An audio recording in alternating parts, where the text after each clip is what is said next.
Mam wrażenie, że wszyscy ci zasłonią. Że mi zasłonią? Prawdopodobnie tak.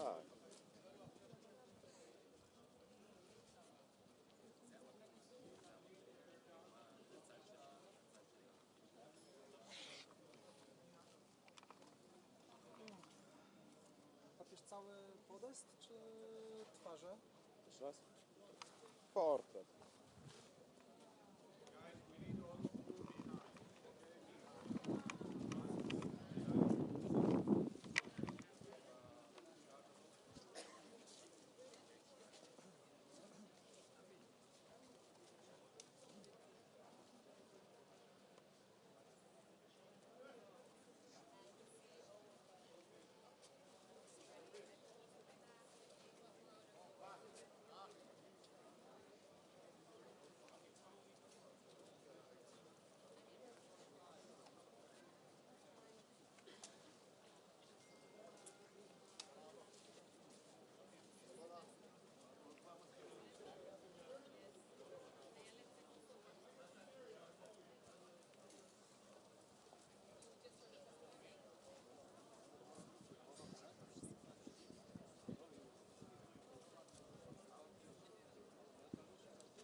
Sorry again about the delay. In about 3 minutes to 4 minutes we'll start the march. I'll appreciate if one will stay in the place at the designated places, and the order of the march will go in the following. We start with an introduction, a short one, by the President of March of Living, Phyllis Heidemann, and after it, the shofar, and immediately after the shofar, you are staying in your place, and the survivors in front of us, were 44 survivors, will start to walk to the leading of this march. And you will stay here, and 2-3 minutes after it, the first couple of rows will move, the second ones, and the third one, and I said before, I'll appreciate if you keep marching in order, in the lines, and all the ushers, okay, who is going with us, please stay aside so we can move the leg. In 1 minute. Okay, thank you very much. That's it. Okay. To that view. Thank you. Cameraman, please step backward. Thank you. Weź to, tylko ogarnij. Jak niżej dam, będzie lepiej? Nie, zabierz. Ale takie rzeczy, bo to nie wiem... Ja.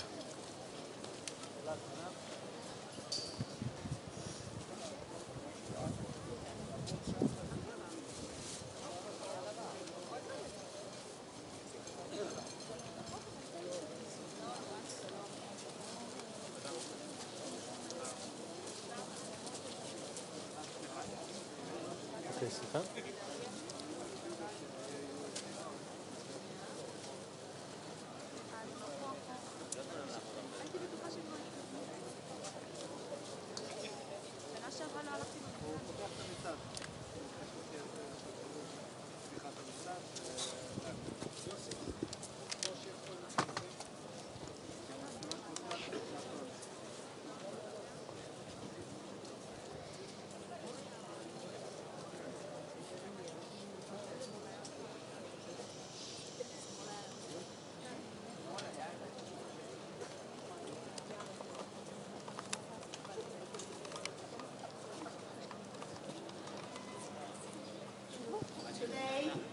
We As should you start now. embark on the 2023 march from Auschwitz I to Auschwitz II-Birkenau, you follow in the footsteps of those who made this walk before, many of whom never left this place. With each step, you honor the memory of those who perished here and all those whose souls rest in places like Majdanek, Treblinka, Belzec, Sobibor, and Chelmno. Let us proclaim today, together, each one of us, that we, the living legacy of our 6 million ancestors, shall never forget, but that we shall always remember. Am Yisrael Chai.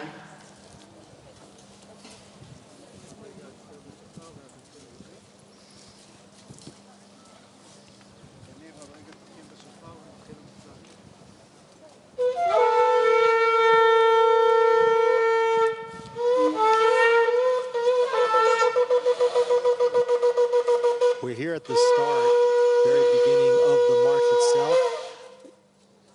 Holocaust survivors, dignitaries, and about 10,000 people are about to start on the journey from Auschwitz I to Auschwitz II-Birkenau, where over 1.1 million were killed in just a short period of time in the Holocaust, one of the worst, most heinous crimes in human history.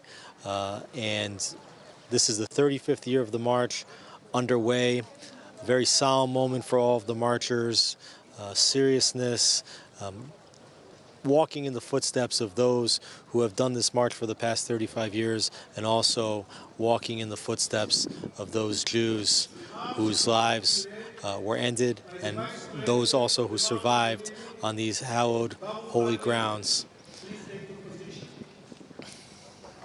The marchers are now just starting, and they should be arriving within a short period of time at the stage for the ceremony, which will take place at Birkenau. Back to you, Aaron. Step backwards, about 5 meters, you can get a glimpse.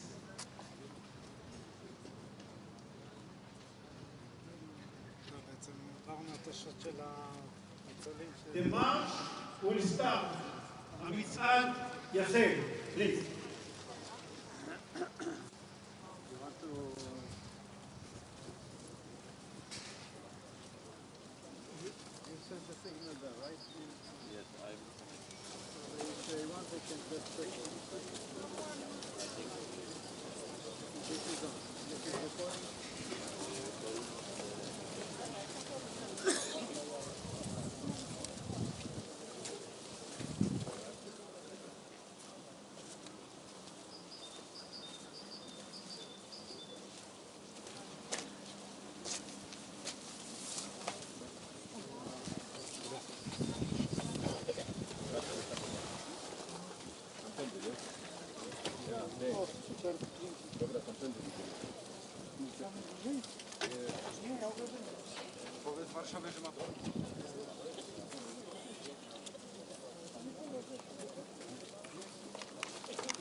Great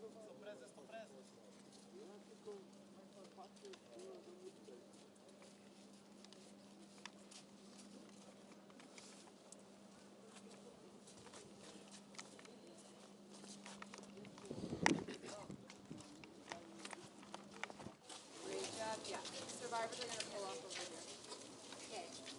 So Gabriella, we're going to come over here and we're going to get your bus.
Welcome to this special broadcast of the International March of the Living, celebrating the 75th anniversary of the State of Israel and the 35th anniversary of the March of the Living, while also commemorating the 80th anniversary of the Warsaw Ghetto Uprising.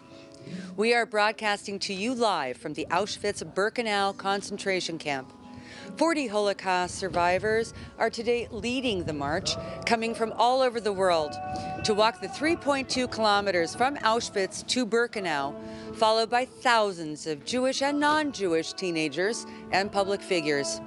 The theme of this year's march is honoring Jewish heroism during the Holocaust, focusing on those brave souls who fought the Germans and their collaborators in the ghettos, the extermination camps, and the forests.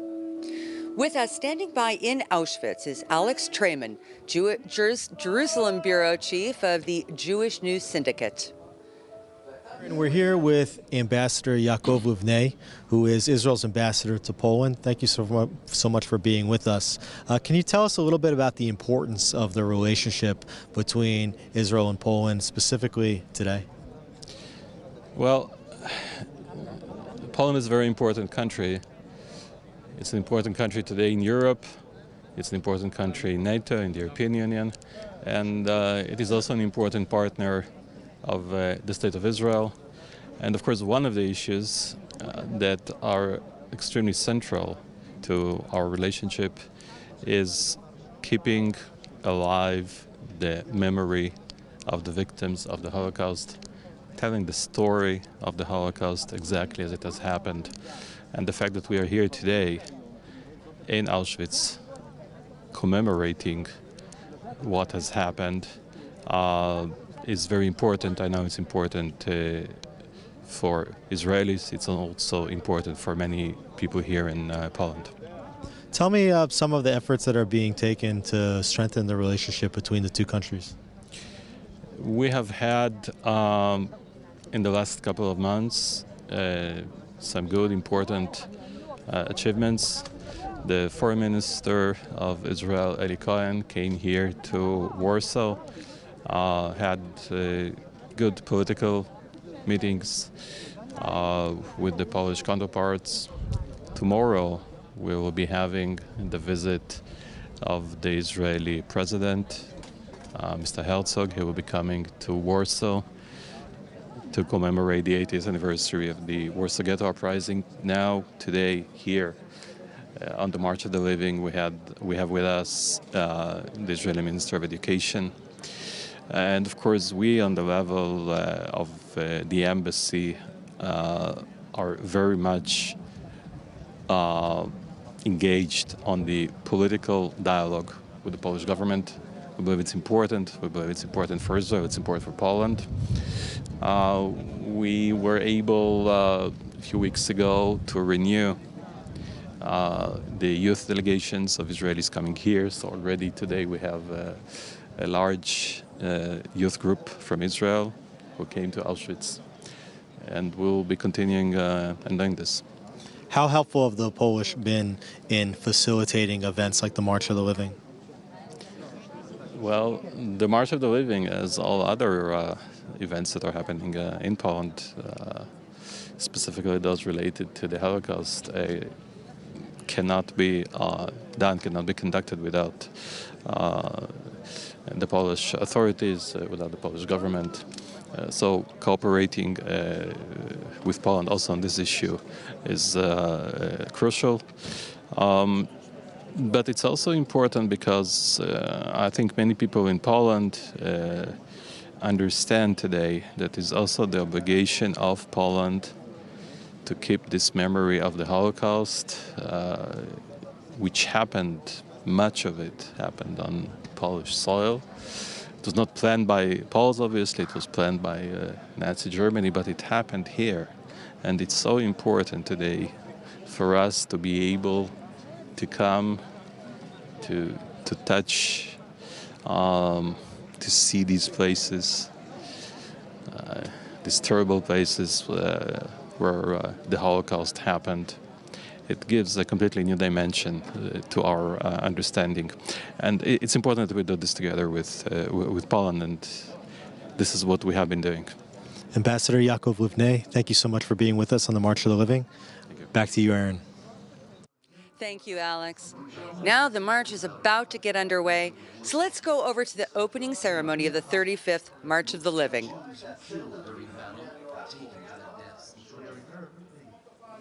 With 44 survivors, they start to walk to the leading of this march. And you will stay here. And 2-3 minutes after it, the first couple of rows will move, and the second ones, and the third one. And I said before, I'll appreciate if you keep marching in order, in the lines, and all the ushers, okay, who is going with us, please stay aside so we can move the leg. In 1 minute. Okay, thank you very much. That's it. To that view. Thank you. Cameraman, please step backward. Thank you. weź, on tylko ogarnij. Jak niżej dam, będzie lepiej? Nie, zabierz.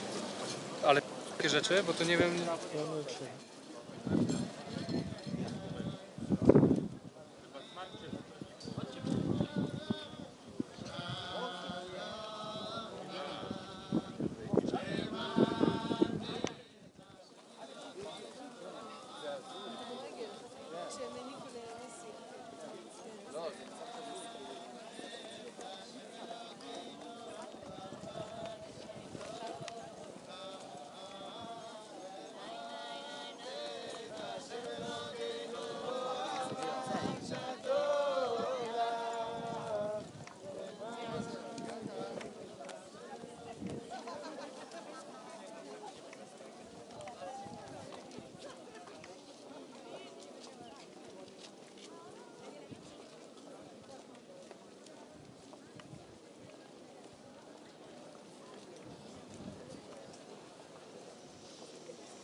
As you embark on the 2023 march from Auschwitz I to Auschwitz-Birkenau, you follow in the footsteps of those who made this walk before, many of whom never left this place. With each step, you honor the memory of those who perished here and all those whose souls rest in places like Majdanek, Treblinka, Belchers, Sobibor, and Chelmno. Let us proclaim today, together, each one of us, that we, the living legacy of our 6 million ancestors, shall never forget, but that we shall always remember. Am Yisrael Chai.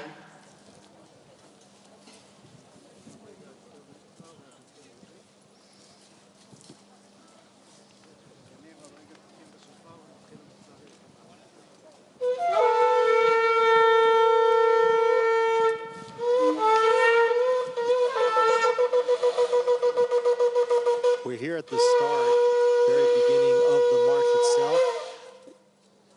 Holocaust survivors, dignitaries. We're here at the start, very beginning of the march itself.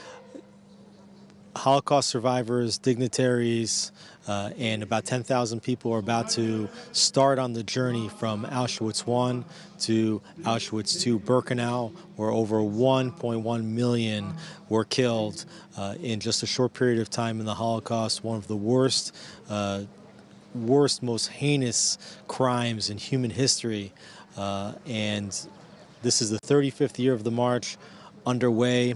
A very solemn moment for all of the marchers, seriousness, walking in the footsteps of those who have done this march for the past 35 years, and also walking in the footsteps of those Jews whose lives were ended, and those also who survived on these hallowed, holy grounds. The marchers are now just starting, and they should be arriving within a short period of time at the stage for the ceremony, which will take place at Birkenau. Back to you, Aaron.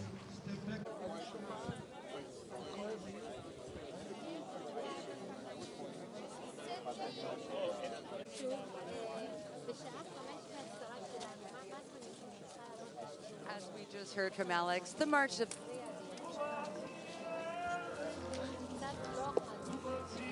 just heard from Alex, the March of the Living began just minutes ago, and we can see the thousands of participants who came here from dozens of countries to be here today. Brazil, Canada, Hungary, the United States, Australia, the United Arab Emirates, in addition to many others. Let's return now to Alex at Auschwitz.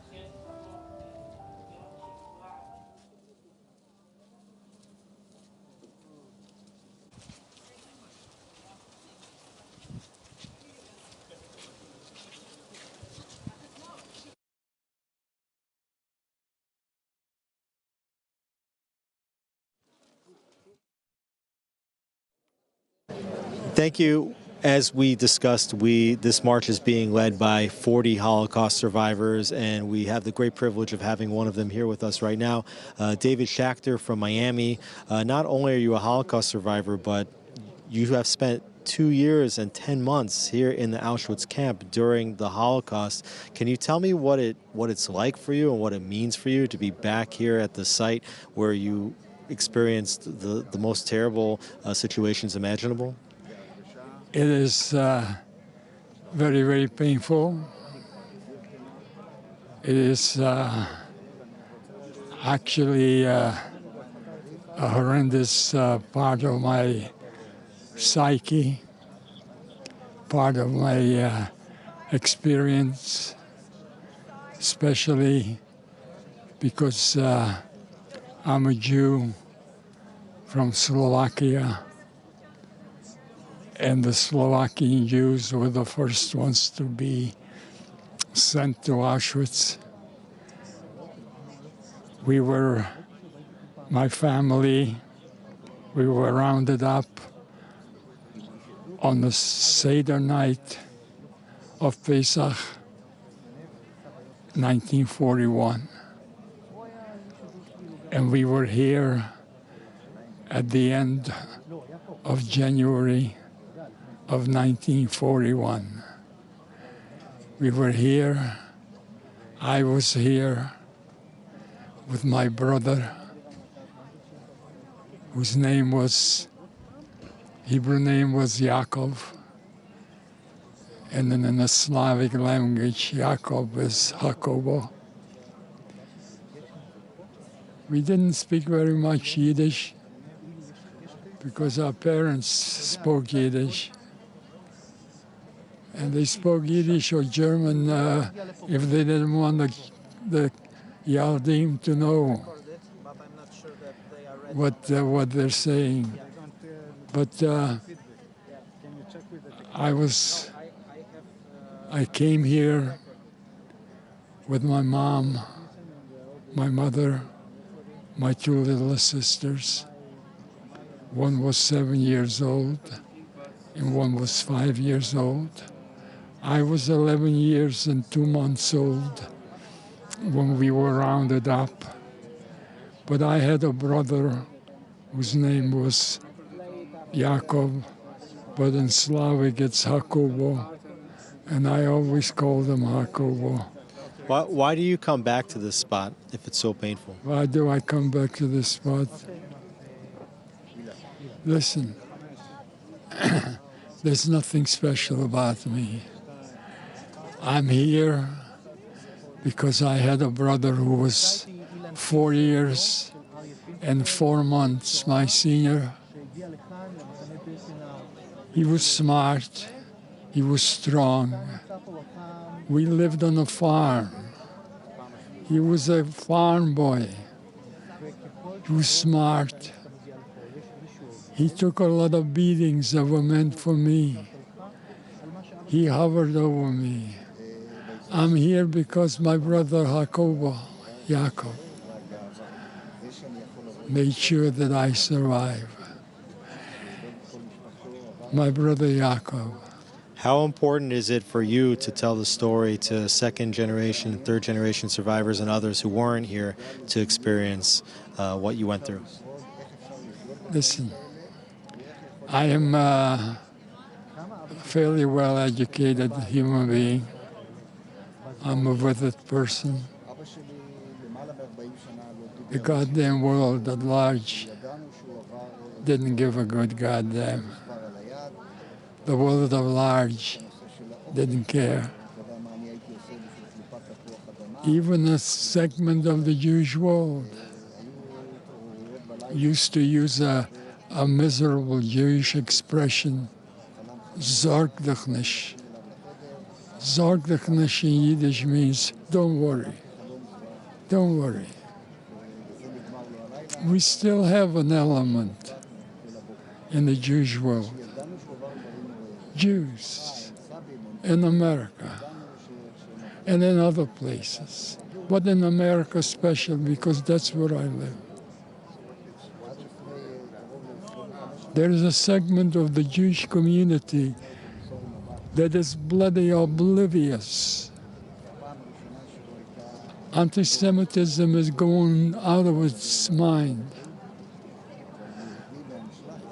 There isn't, I don't know if you know America, there isn't a university or a college in all of America that could survive without the support of the Jewish world.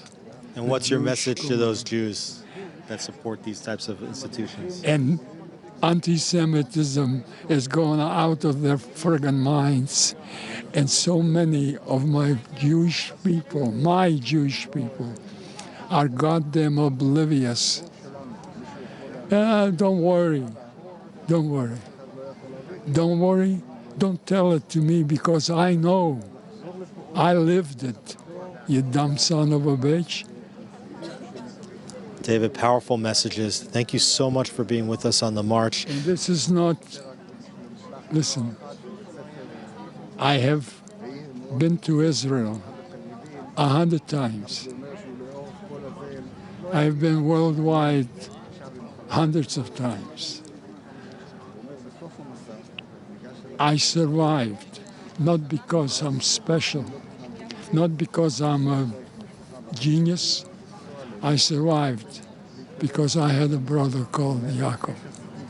And we will celebrate his memory today here at the March of the Living. Thank you so much, David, for being with us. And this is my 20th March of the Living.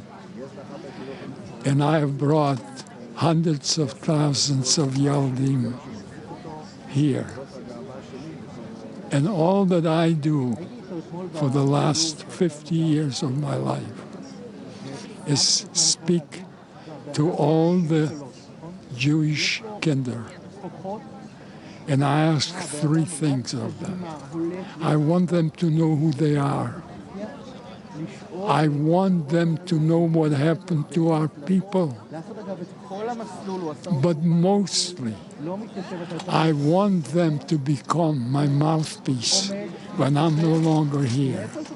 In 4 more months, I'll be 94. And if indeed I survived, not because the Rabbeinu Shalom helped me, because the Rabbeinu Shalom, Jacobo used to say to me, when I said to Yaakov, where's God? And he said, he schluft. Yeah. So I'm not such a religious nut. But I understand. And if it's Bashared that I survived, it's Bashared that I speak to every Yiddish child, kinder, that I can reach. We will take your message forward. Thank you, David, so much for being with us. Back to you, Aaron.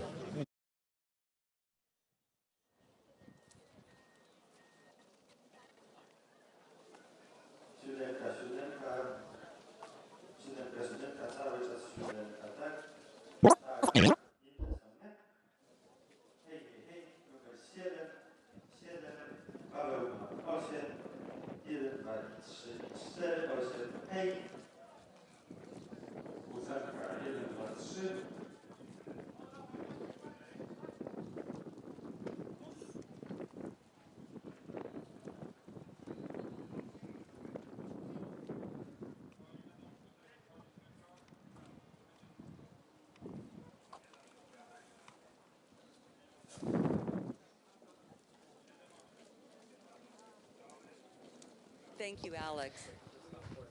Marks the 80th anniversary of the outbreak of the Warsaw Ghetto Uprising, which was one of the leading examples of remarkable Jewish courage that emboldened Jews across occupied Poland and elsewhere to also fight for their lives. Joining us now are the grandchildren of several Warsaw Ghetto heroes. Eyal Zuckerman, whose grandmother Tzivia Lubetkin, and her grandfather, Antek Zuckerman, commanded the Jewish fighters, and Nir Yaari, who is the grandson of a fighter, Bela Yaari. Just before we hear about what you have to share, let's watch a brief documentary that will momentarily take us all back in time to hear about the battle from the ghetto heroes themselves, thanks to the miracle of AI technology created by the Israeli startup company DID. In the summer of 1942, the mass deportation from Warsaw Ghetto began. 265,000 Jews were sent to the Treblinka death camp, to their extinction. Only 60,000 Jews remained. In the Warsaw Ghetto, two underground organizations were emerging at the same time. It was on the 19th of April, 1943, the first night of Passover, that marks the formal start of the Warsaw Ghetto Uprising. Against thousands of marching Nazi German soldiers, 700 young Jewish men and women stood strong, without almost any weapons or experience in warfare. This heroic story will now be shared in their own words.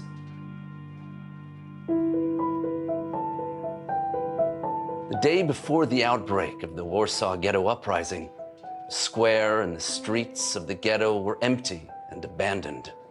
People preparing to go underground, fighters to their battle positions and outposts. We were to cause the enemy a heavy loss. When the day dawned, I saw the thousands of Germans surrounding the ghetto with machine guns, with cannons, and there we stood opposite them, some 20 young men and women. Each one had a revolver. The entire unit had 2 rifles, homemade bombs. Beginning from today, we shall shift over to partisan tactics. It is impossible to describe the conditions under which the Jews of the ghetto are now living. Only a few will be able to hold out. I detonated the explosives. I was shocked into inaction after the massive explosion and German bodies flying in the air. This was the first time since the war had broken out that the Germans were running away. The Germans fled twice from the ghetto. One of our military wings fought for 40 minutes, and the other for over 6 hours. The Germans set fire to the ghetto. Our hidden locations were blown up, and we were forced to leave our bunkers. Their fate is decided.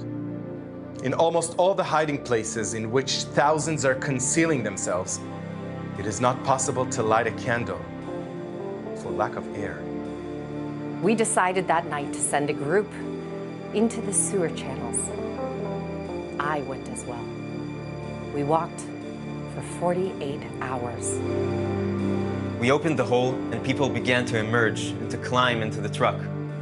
We brought this group of about 50, 60 people to a different forest that was very far away.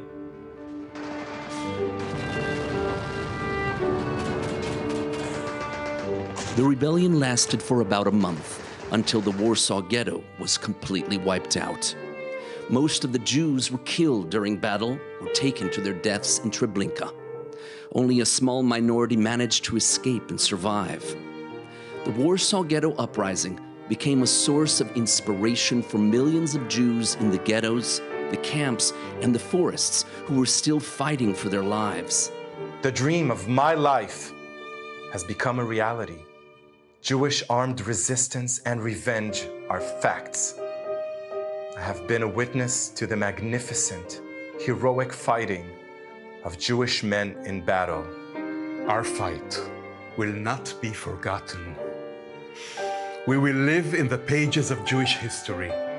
The future children in the land of Israel will learn about us, and we will be their example of courage.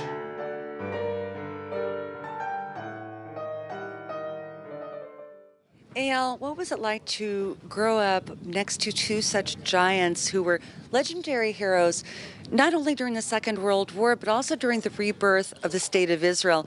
Do you feel like you carry this legacy with you? Well, my grandparents used to say that they're not heroes or leaders. They are just ordinary people who did what they had to do in light of the circumstances. And I'd like to add that I think they did what they had to do because of their values and ideology. So for me, this is their legacy, and this is what I try to embed in my life, the values that they carried when the circumstances, thank God, are quite different. Now, during the Holocaust overall, and the underground in particular, there really was complete equality between the men and the women. Female heroines fought shoulder to shoulder alongside their male counterparts against the Nazi forces and their collaborators by smuggling weapons and also disseminating information about what was happening in Poland. Let's now watch another brief documentary that relates to the experiences of two female couriers, Chava Pullman-Raban and Hella Rufeisen, who are part of the network in which near your own grandmother belonged. The story of the Jewish woman will be a glorious page in the history of Jewry during the present war, for these girls are indefatigable. Emanuel Ringelblum, Ghetto Warsaw historian. With Nazi Germany taking over Poland, there were endless restrictions on where Jews were allowed to travel. In order to move between ghettos, Jewish youth movements created a network of female couriers. These incredibly brave young women and teenagers traveled the roads under false identities. They transferred information, saved lives, and hid money and weapons on their bodies. There wasn't a corner in occupied Poland where Jews lived that the couriers did not reach. They served as the lifeline between Jewish communities in war-torn Europe. Each and every move they made could have resulted in their deaths. These are the stories of two brave couriers in their own words.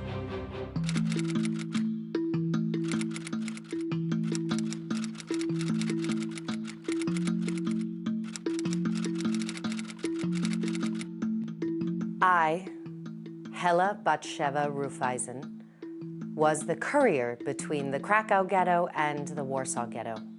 I transferred documents, and I managed to smuggle weapons successfully. I hid guns under my clothes within a stomach belt. Explosive materials I put in my travel bag, under my garments and dirty clothes. Even though I was scared and suffered from stomach pains from the fear, I was successful. It's hard to describe the happiness I was welcomed with when I reached my destinations. When I would return to Krakow with my packages, the men would caress the guns I brought over and count the bullets. From all the excitement, they couldn't finish counting the bullets. They knew they would not defeat the murderous Germans, and they would not achieve sufficient revenge, but it was the beginning of something.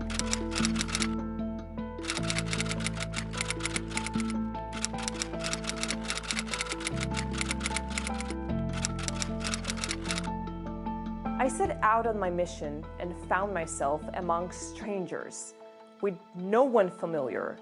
I was even isolated within myself. I had trained myself to project strength towards the railway guards and even towards Germans. One of my roles as a courier was to pass through various areas that had no clue of what was going on and tell people who were disconnected or not involved, listen, they will eventually make their way here and will kill everyone. Do something, hide, hand over your children, dig within the ground. We needed to pull the Jewish out of their delusions that everything was normal. The stories of these couriers are ones of utmost bravery, a story of courage and female fighters on the front lines. Women who could have saved themselves, but chose to risk their lives over and over again for the greater good. Most of the couriers were caught by the Germans and executed. Only a few survived.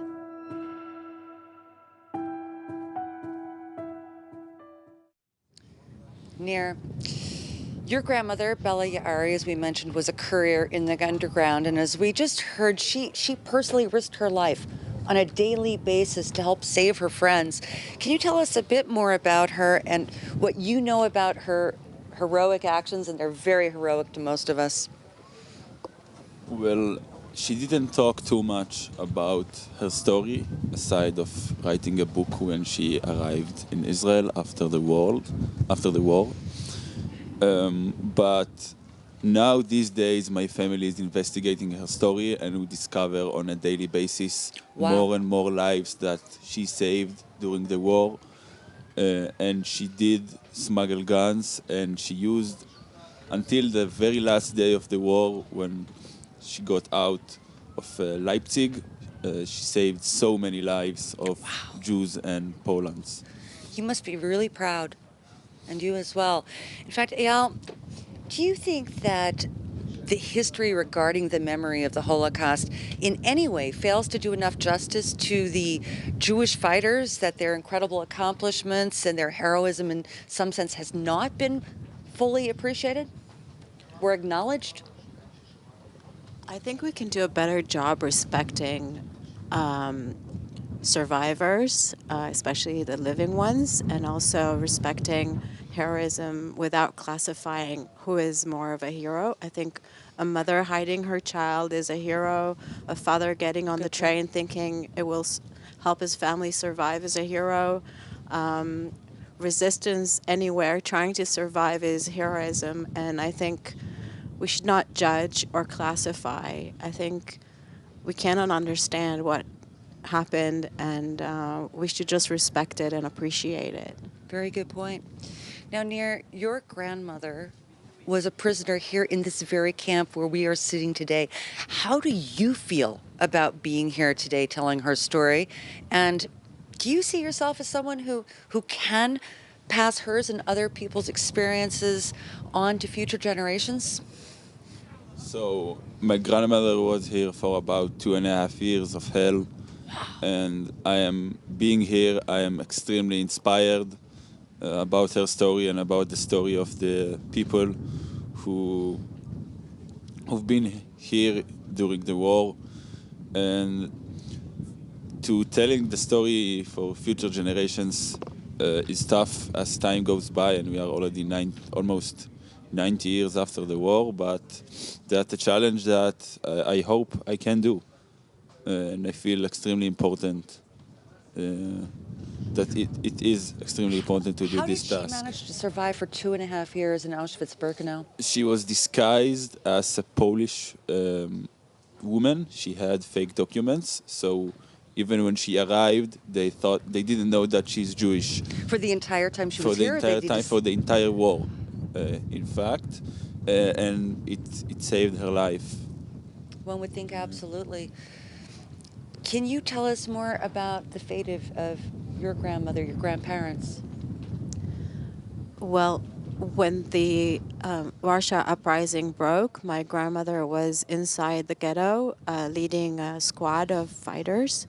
My grandfather was on the outside of the ghetto So he was trying more, making the efforts to try to bring out the survivors and the Jews that were left within the ghetto outside as fast as possible. Also Very organizing the escape through the sewage. Very valiant, very heroic. Eyal Zuckerman, Nir Yaari, thank you so much for being here with us today and helping to share the legacy of your very valiant families. Thank you. Thank you. Thank you very much. As we saw earlier, this year's march is being led by 40 Holocaust survivors, and one of them is here with us right now, Mala Tribich from the United Kingdom. Mala, this is your 10th march with the UK delegations. Why do you keep coming back on the march? Well, I think it's very important. First of all, as far as the survivors are concerned, there are less and less of them. And while I'm still able to do it, I want to do it because we must commemorate them and remember them and give an example to the younger generation. Well, we're so fortunate to have you here today. Are you worried about the time in which there might not be any more Holocaust survivors to tell the firsthand story of what happened here in places like this? Well, I am so worried, but really I know it is inevitable. And a time will come where there will be no survivors, and that's why all the more I'm making the effort to be here while I can. And do you trust the ability of the second and third generation of Holocaust survivors to be able to carry the torch forward and to tell the story of the things that happened here in other concentration camps? From what I see now, they're very interested. And I think that it will go on for a long time. I don't know about into perpetuity, but it is something that the young people are very interested in, and they are keen to do this and to keep the memory going. And what's the one message, if you could boil it down, for people to take forward? Well, not to forget the Holocaust, not to forget all the victims, and to really take note of what happens when civilization breaks down, a despot rules, and there is discrimination and prejudice, and guard against it all and educate the new generations to be more tolerant and to learn from what they have not witnessed but what they've read about, and the fact that they've actually had contact with survivors. I think that may strengthen their resolve to go on with the memory of the survivors and all the people that have suffered. Really, in a way, the survivors are the lucky ones, they've survived, but it is the people who didn't, and they need to be remembered. Mala Tribich, thank you so much for being with us here on the March of the Living.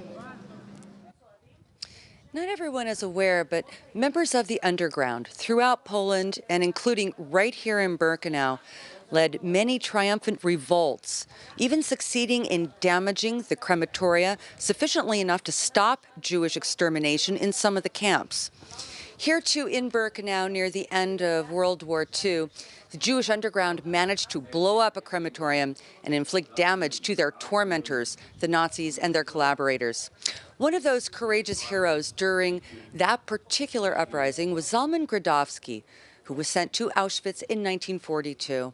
Let's now take a look at his story. Zalman Gradowski was deported to Auschwitz-Birkenau with his family in 1942. They were all murdered upon arrival, except him. He was forced to work in the Sonderkommando, the prisoners' unit whose job was to transfer the prisoners into the gas chambers and burn their bodies. He worked there for 2 years and witnessed the murder of hundreds of thousands of victims.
Barzilai. Shira, you're an artist, you're a painter, you're also a social media influencer. You have a large following on Instagram under your artist name Coquette, if I have that correct.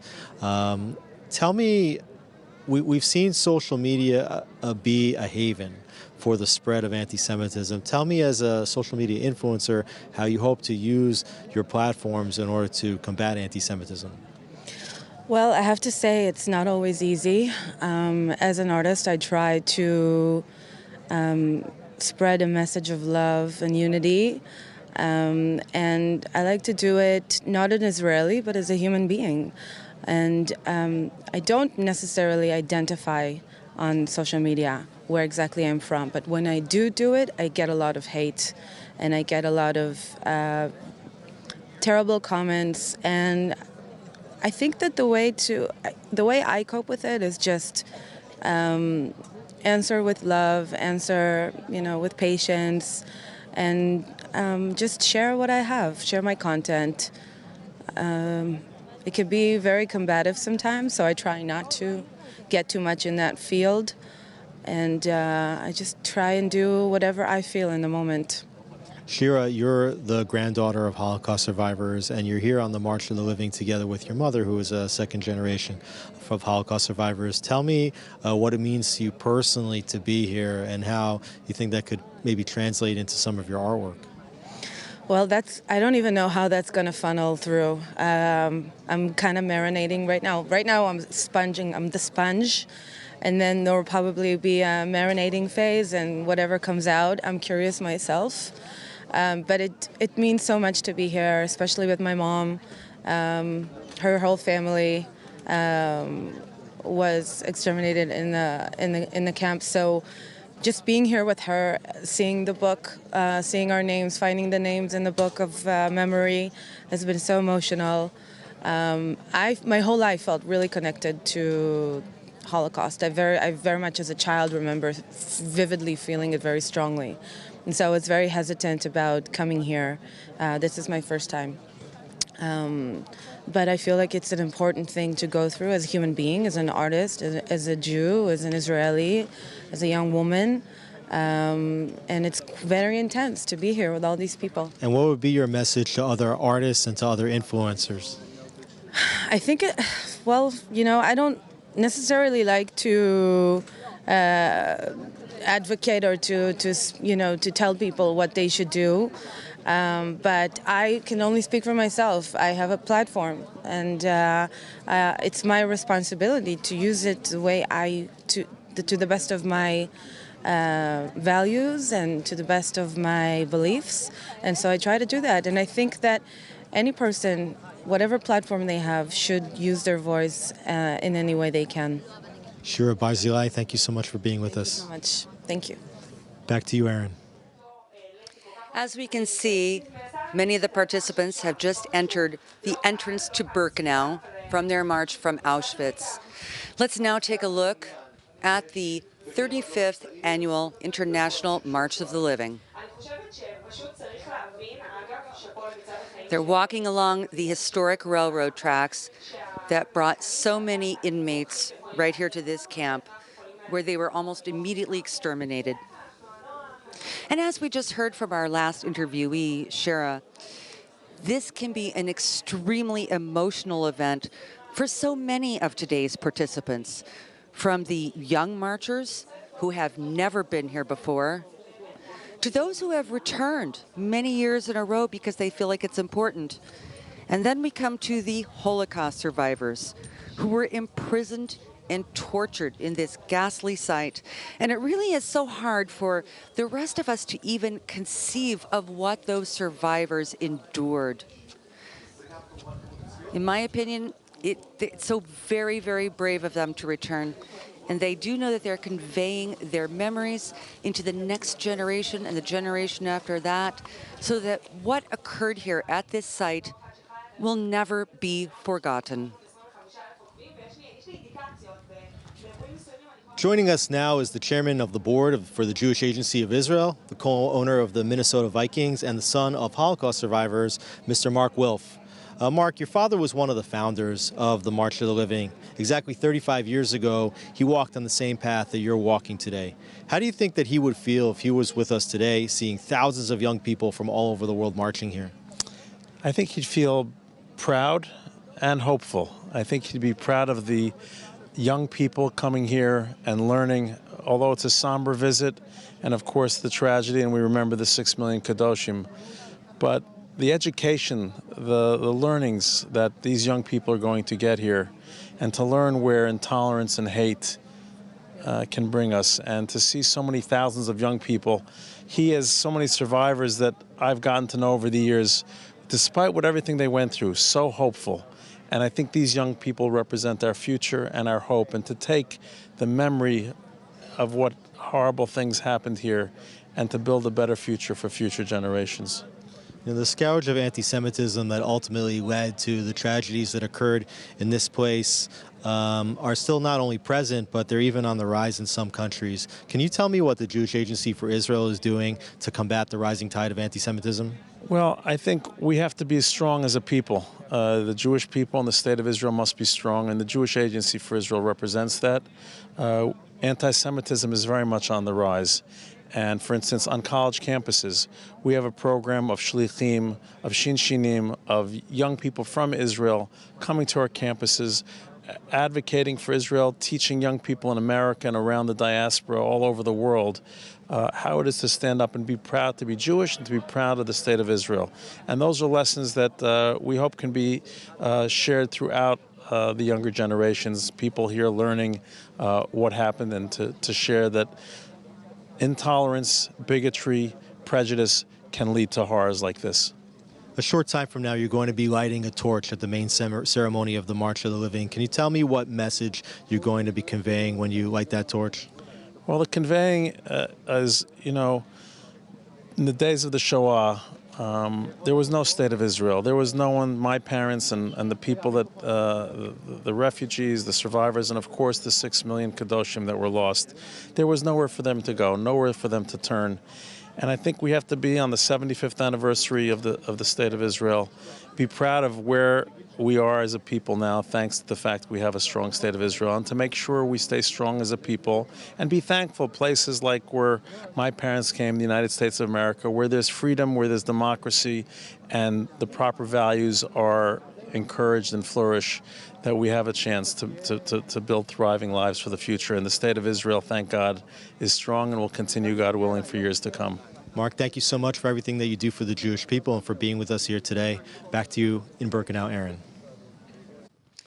Joining me now here in Birkenau is the founder and president of the Mitreli Group and the Menominee Foundation, Chaim Taib, who is the grandson of a Holocaust survivor from Tunisia. And he will today light the first ever torch at the March of the Living dedicated to the memory of the Jews of Tunisia and other North African countries who also suffered during the Holocaust, although this history is often overlooked. Hello, Chaim. Hello. Your grandfather is one of the survivors from Tunisia. Can you give us a brief background about the North African Jews during that time? Yes. The Nazi occupied Tunisia in November 42.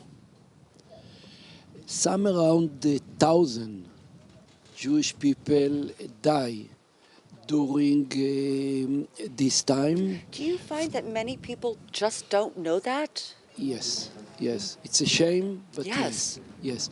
Thousands of Jewish men from Tunisia died during the time that the Nazi occupied Tunisia. And my grandfather was taken to labor camps. Can you please elaborate on that? What were his experiences? What he told us when I was a little bit before the bar mitzvah, he told us that he was talking to forced labor camps. Actually, they built it. It was an empty place. Where was they that? Took them. Where was that labor camp located? It was behind the city, behind Tunisia city. They took them. It was him and another 5,000 more or less men, and they built it there. Then, after 5 months more or less, escape. Wow! And he came one night back home, and my grandmother saw him.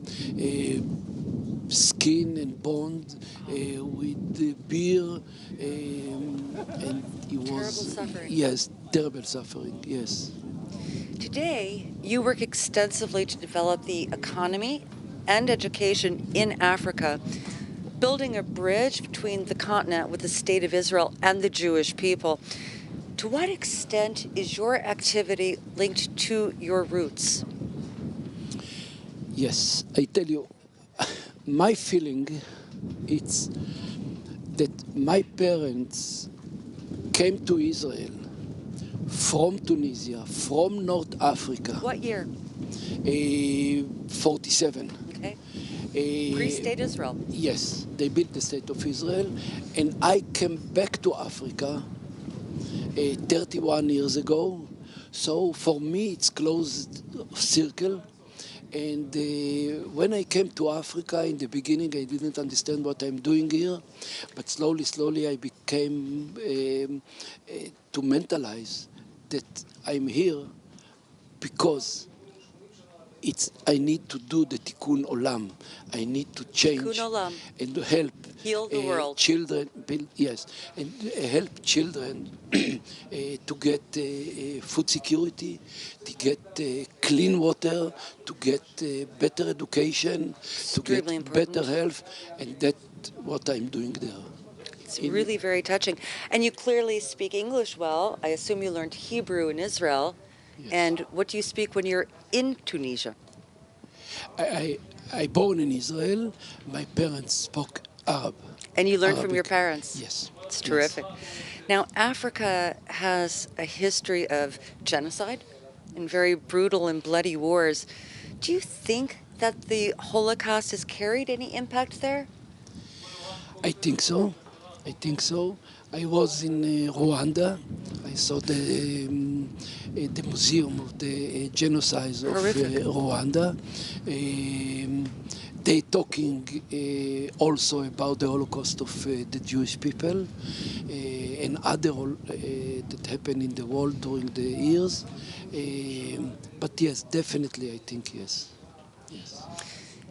How does your own history of your grandfather and his suffering affect you on a day-to-day basis, or particularly when you come here to Auschwitz-Birkenau?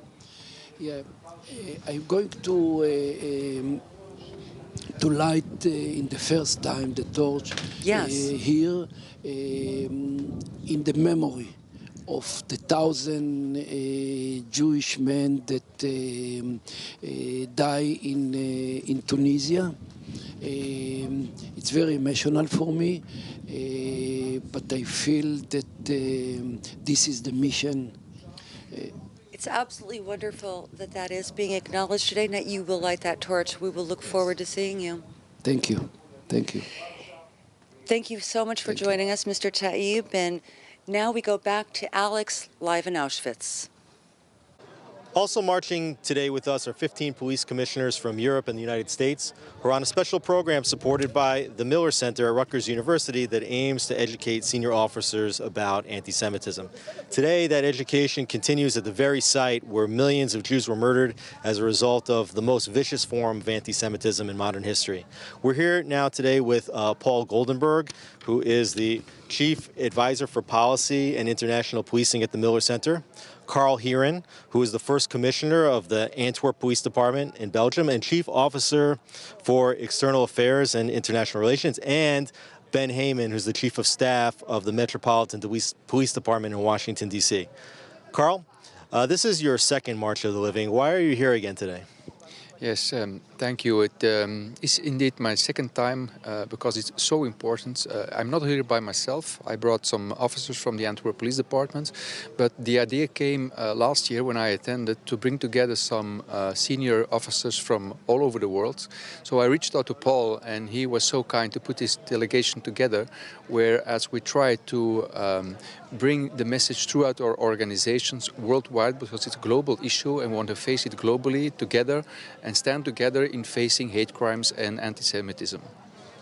Paul, how important do you think that Holocaust education is as part of the fight against anti-Semitism and hate crimes in general? It's critical. I mean, as we stand on this ground where so many lost their lives, not just Jews, Roma, Catholics, Protestants, people from the LGBT community.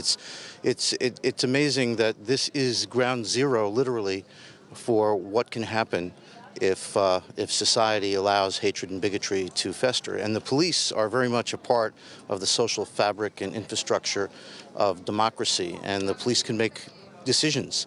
And unfortunately, in some cases, as we saw not only in World War II, but in other parts of the world, sometimes police are on the wrong side of history.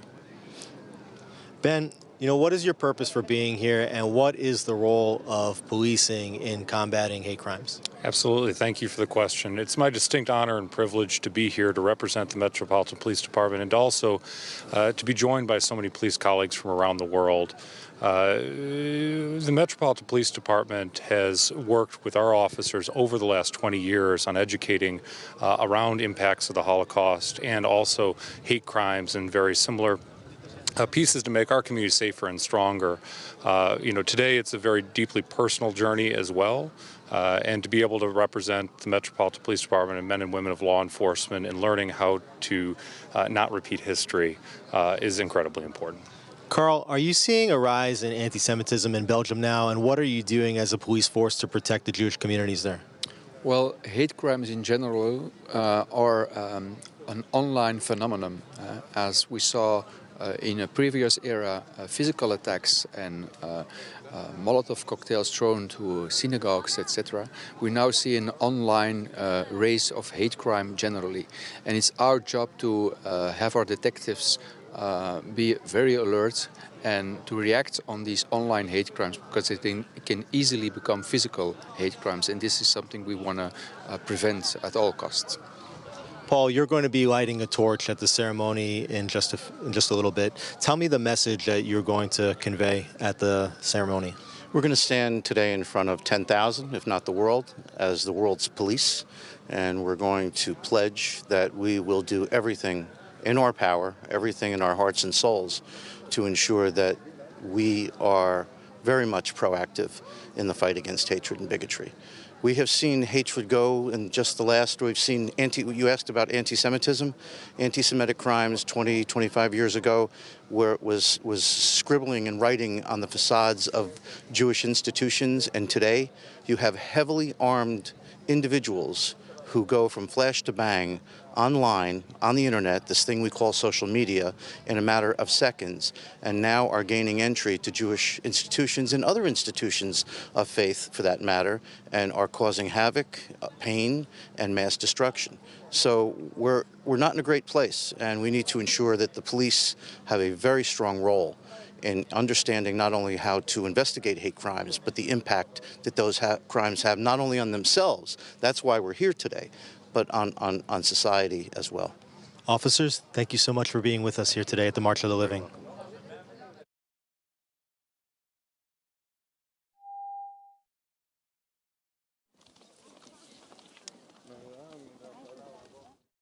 Many of the delegations, as you can see, are carrying flags of their own nations, while we see a majority of Israeli flags, whether they are being carried by Israelis themselves or people from other countries, as a sign of solidarity with the state of the Jewish people who suffered so badly due to the so-called final solutions of the Nazis, which despite their orchestrated attempts, thank God, failed. Joining me now is my good friend Ilan Carr, former U.S. Special Envoy to combat anti-Semitism in the previous U.S. administration. You're also representing the Combat Anti-Semitism group, Combat Anti-Semitism movement, and you're also on a special delegation of ambassadors being led by current U.S. Ambassador to Israel Thomas Nides and former U.S. Ambassador to Israel David Friedman. You've been so active in the fight against global anti-Semitism. In your view, how important are programs like the March of the Living that bring thousands of people to physically witness the results of the most vile forms of anti-Semitism here at Auschwitz and other concentration camps? Well, Alex, thank you for having me, and it's critically important because when you come to a place like this and walk the ground soiled with the blood of the Jewish people, you realize where this hatred can lead. And in order to understand how despicable, how dangerous, how destructive is this hatred that is anti-Semitism that's with us despite this happening recently, only 80 years ago. Jews were being exterminated right here where we stand, and yet anti-Semitism is with us. That's why it is so important that we come here, we experience this, and we say with one clarion unified voice, never again. And so I'm very proud to be here together with Ambassadors Nides and Friedman and representing the Combat Anti-Semitism movement in standing shoulder to shoulder with students and clergy and diplomats and leaders, all of whom are here to say never again. Now, the Combat Anti-Semitism movement has been monitoring anti-Semitic incidents from across the spectrum, and in particular, you've identified threats coming from three distinct areas of the political spectrum, so to speak, which are the far left, the far right, and from radical Islam. Tell me, which of those do you think represents the most potent threat, and where should most of the effort be focused on fighting these threats? Well, that's exactly right. You hit the nail on the head.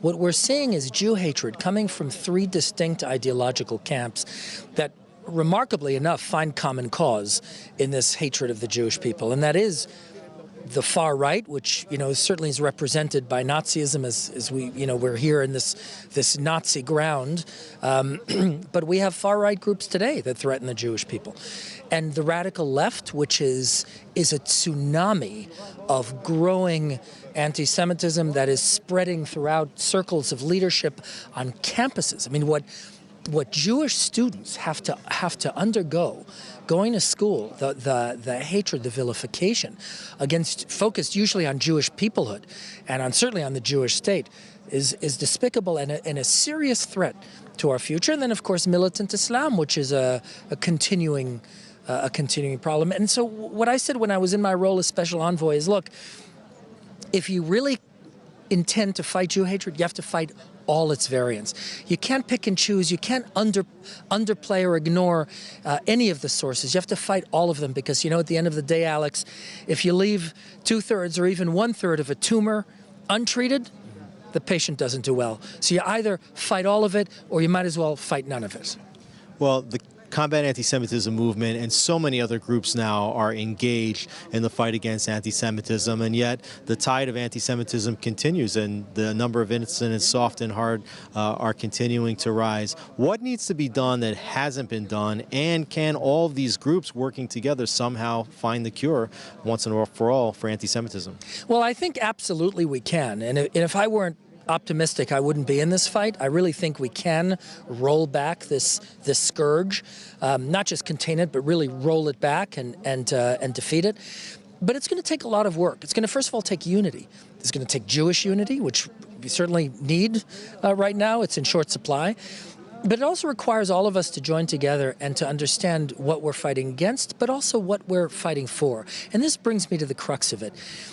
You've got to defend against Jew hatred, but if all we do is defend against this, we're never going to win a strategic victory in the fight. A strategic victory requires an offensive, strategic weapon.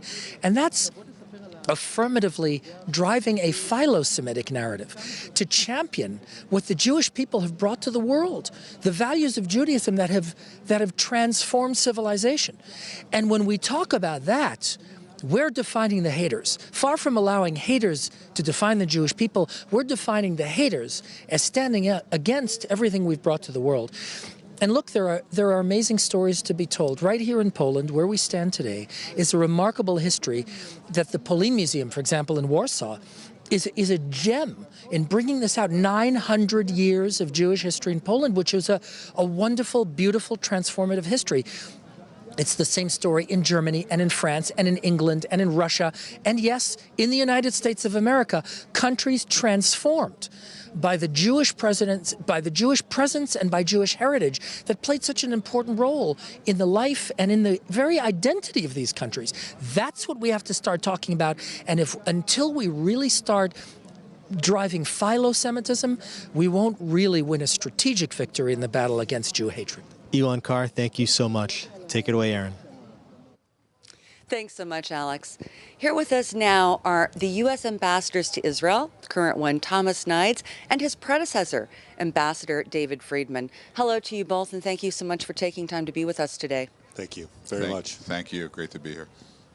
What message is important for you to convey to our audience from this site? Look, this is ground zero for evil, for the worst atrocities ever committed against human beings. And so it's the right place to stand against hatred, in particular to stand against anti-Semitism, and most importantly, to stand together against anti-Semitism.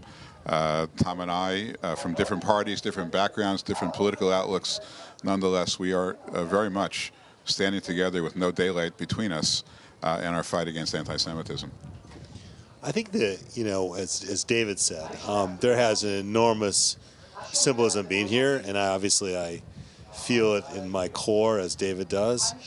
But there's also some hope here. Just look behind us. Look at the kids, the 10,000 kids who from all over the world are coming here to understand the importance of the Holocaust, and for us to never forget.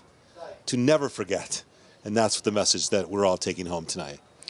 So never forgetting, how much do you believe that the history of the Holocaust has influenced the unbreakable bond between the United States and the state of the Jewish people, Israel, that exists today?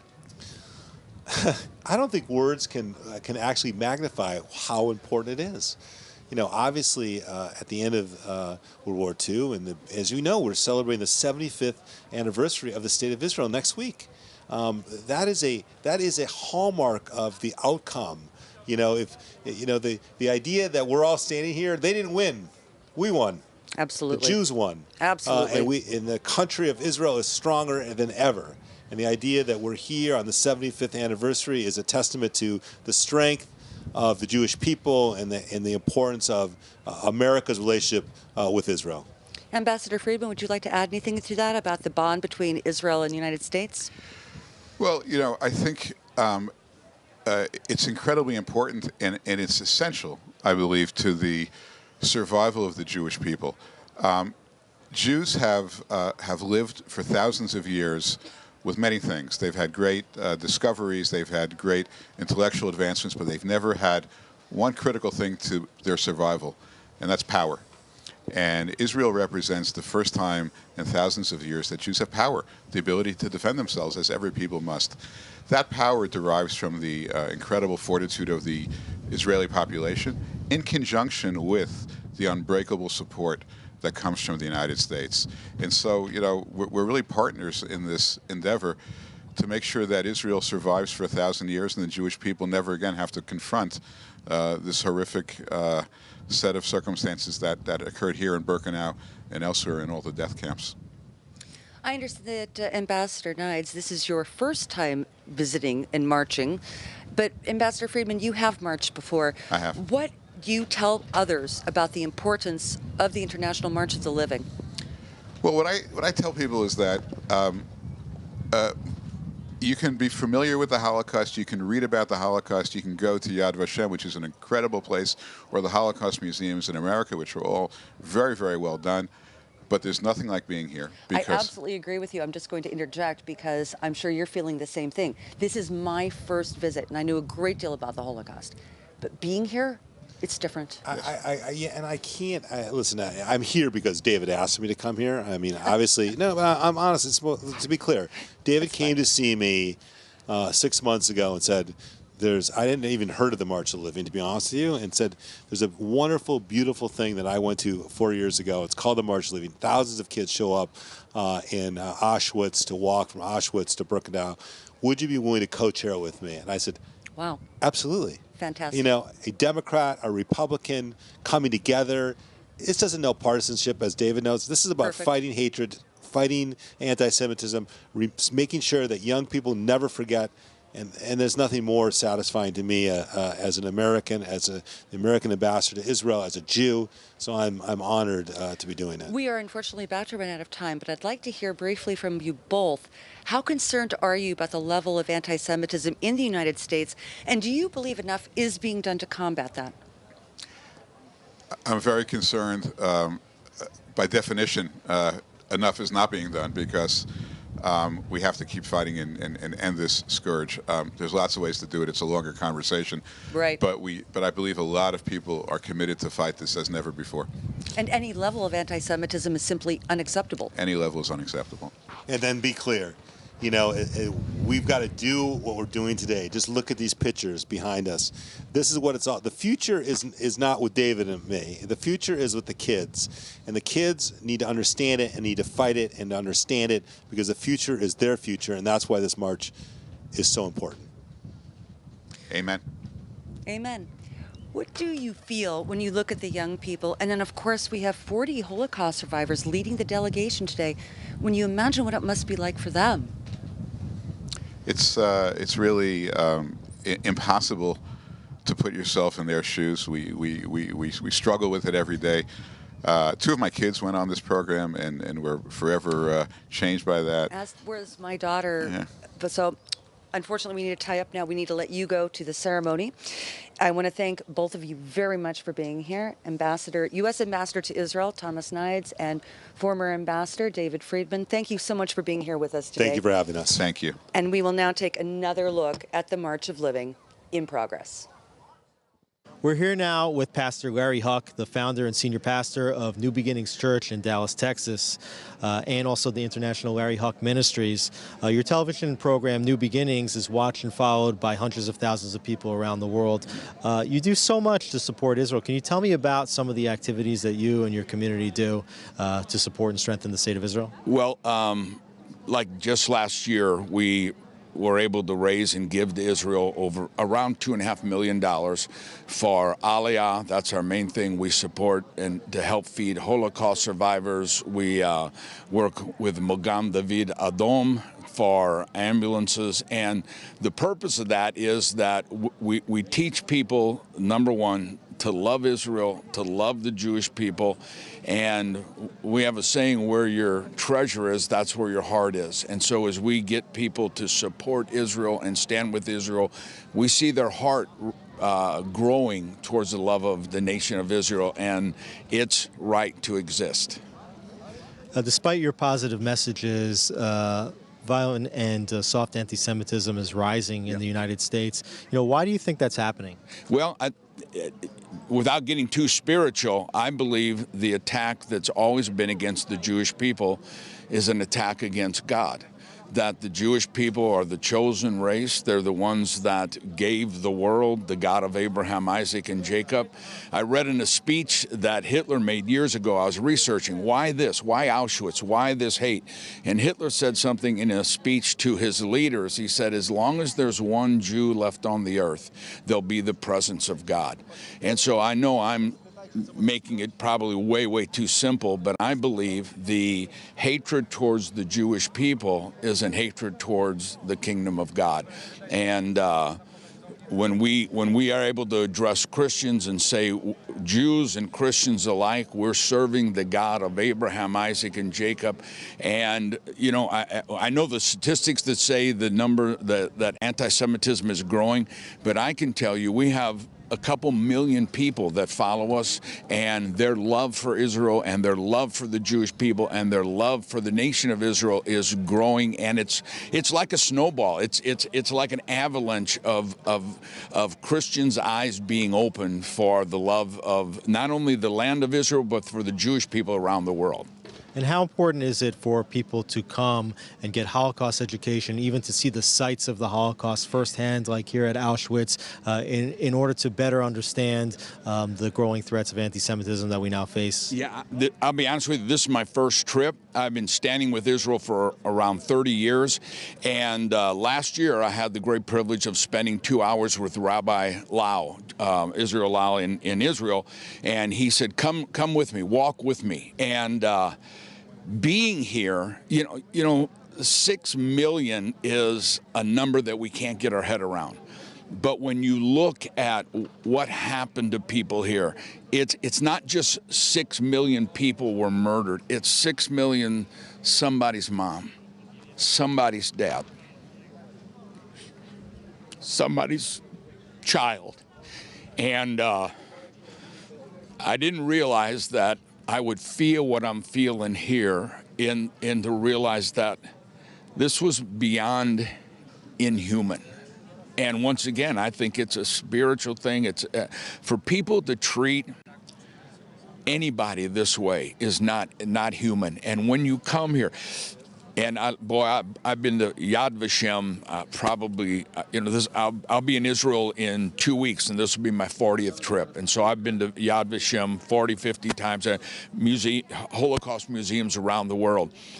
They don't do what being here does, is because this is where those moms and those dads and those babies and those sons and those daughters breathe their last breath. And I'm bringing next year for the March of the Living, I'm bringing as many young people as I can, because we have to pass this about. I know it's almost becoming just words, but never again. And when you come here and you feel what you feel, you're going to say in your heart, not on my watch, never again. And I know that's kind of a cliche, but being here is a life changer. Pastor Gary Huck, thank you so much for being with us. Back to you, Aaron.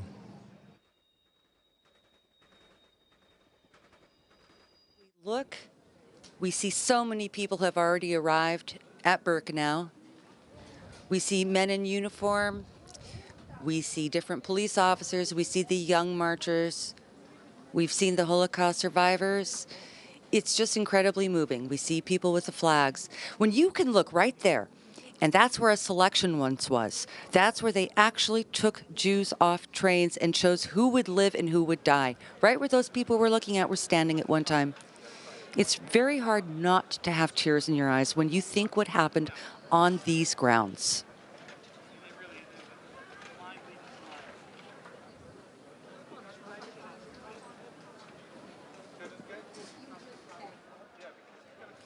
Joining me now is Revital Kokovsky, the Deputy CEO of the International March of the Living.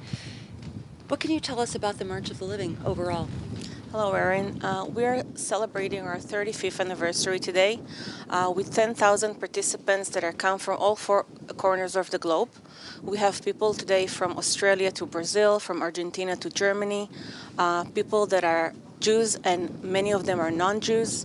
The International March of the Living was founded under the basis that the Holocaust is not just a Jewish issue, it's a universal issue. And we need to educate the world at large about the lessons of the Holocaust, and they need to fight racism and anti-Semitism. Can you elaborate a little bit more about what is special about today's March of the Living? I think the most special thing about the march today is that we have 40 Holocaust survivors from across the world leading this march. They will be the first to march and lead the 10,000 participants. And for us, the survivors are like our hearts. I mean, we are here to hear the story from them and to pass it to the next generation. Elie Wiesel, who were in the 1990 march here, told us that when you listen to a witness, you become a witness. And what we do at the March of the Living is creating living witnesses to carry the torch of memory after the survivors are no longer be with us. Absolutely. During the march, will they have time? Will they be able to interact with some of the young participants? you have to understand that the march is a peak of a 7-day journey throughout Poland. They're visiting the ghettos, the camps, the synagogues, the cultural institutes. They're exploring 1,000 year of Jewish life, and they're spending time with the survivors on a long journey. The march is the peak of it. They're marching shoulder to shoulder, and they hear the story from there. They're there for them. They're hugging them, and this is what is so special about the March of the Living. My own daughter attended the 2011 March of the Living, and I have to say, she was very impacted by it. Is that what you hear from the younger participants? Yes. Also, we've conducted long-term impact research about the participant of the march, and what we've learned that people who are coming from the march are coming back more tolerant people. They're more activist towards fighting hatred in all of its forms. They're more connected to the Jewish identity and heritage. So the march has a long-term impact about the participants on a personal and also in a communal life that they're doing, and they're going back to the community as a change agent of torchbearer of Holocaust memory. What about you personally? You've been involved in the International March of the Living for some time. How do you feel on successive visits back here? This will be my 15th march. I was born on January 6th, the very same day my great-grandfather, Angelo Sonnino of Rome, was killed here in Auschwitz. So I feel very connected to the place, and through March of the Living I also met my husband, who was a journalist who came to cover the March of the Living, and we met her and here, and later he went to tutor groups to Poland. So the Holocaust is very much a family thing to us. It's personal, and I'm very proud to be with the International March of the Living and safeguarding Holocaust memory. Do you ever find that it's too much? Your entire life, your profession, your family, you're oriented around this place. You know, Erin, many people ask me about this, and my answer is no, it's never too much for me. I feel so privileged to be able to do what I'm doing. I can't get enough of spending time with Holocaust survivors, hugging them, listening to them. I feel that it's a great, great privilege, and I'm honored to do what I'm doing. Are you concerned, I'm sure you are, about the fact that, I mean, today we are so lucky 40 Holocaust survivors are here, about the day that will come when time will have passed and they won't be able to join us? Of course we're concerned, and I don't think the world is ready for the day without survivors. But what we're doing here at the March of the Living, as I said, we are creating new witnesses and people who will take the torch of memory and carry it to the next generations. This is our mission. Tremendously important work. Revital Krakowski, thank you so much for taking the time to explain this to us today. Thank you very much. Thank you, Erin. Now we're taking a look again at the 2023 March in progress.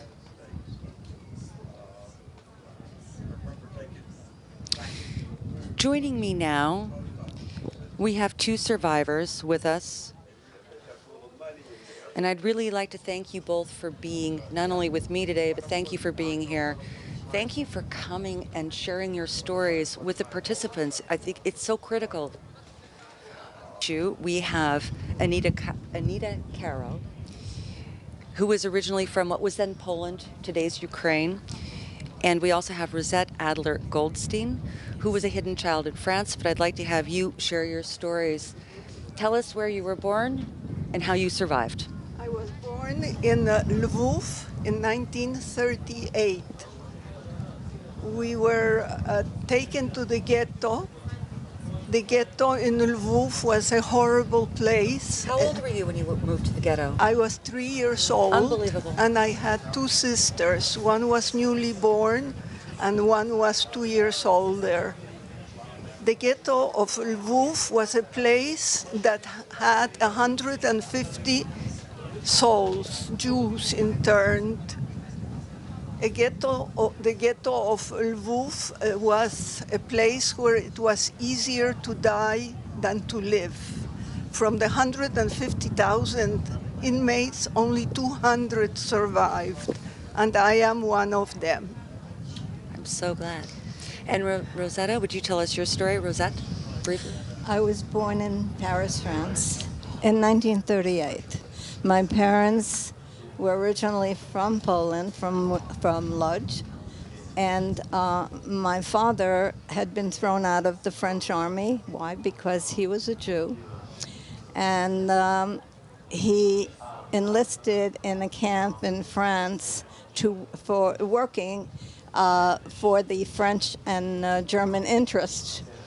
And he saw what was happening, and he met a farmer.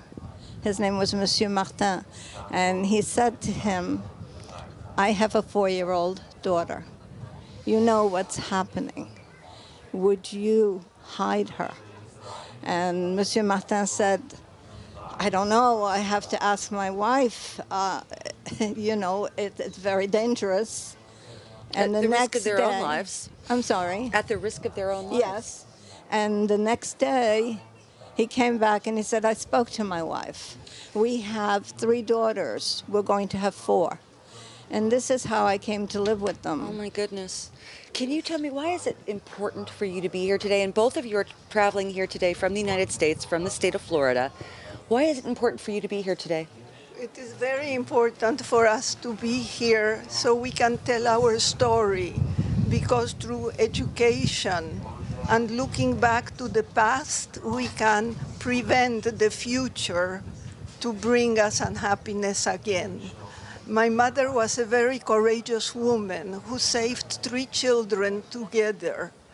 We escaped from the ghetto of Lwów and passed ourselves as Catholics. And I became a very fervent Catholic girl for about 2 years of my life.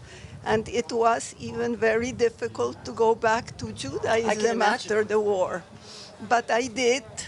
And today I have 2 children, a son and a daughter, and I have 6 grandchildren. And soon I will be a great-grandmother. Mazal tov. Toda rava. And Ms. Carroll? I have been on 7 marches of the living. I'm sorry, Rosette. I feel it is so important for young people to hear us. We're in the winter of our lives. We're not going to be here much longer. And these children have to tell our stories, especially with the way things are going today. I'm very afraid. We've all of us have seen some of the things that are happening today, and we are frightened. I just spoke to both U.S. ambassadors about the rising level of anti-Semitism, and no level is acceptable, and if enough is being done to combat that. But I'm also so terribly worried about the day when we can't hear voices from people who experience these things, that something will be lost. I hope that your descendants will learn from you. Is it hard for you to share your stories with your grandchildren, your children? It is hard, but they listen, and they listen. And then we have opportunities, I'm sure, Rosette and I, to lecture at the schools and children that are younger, and they listen, and I hope they will learn. I very much hope so. I need to let you go now to the ceremony. So, Rosette Adler-Goldstein, yes. Anita Caro, thank you again very much for being with us today. And thank you for letting us be here and being able to convey how we feel. It's my honor. Thank you. It's all of our honor. Thank you so much. Now we return to look at the march as more people arrive.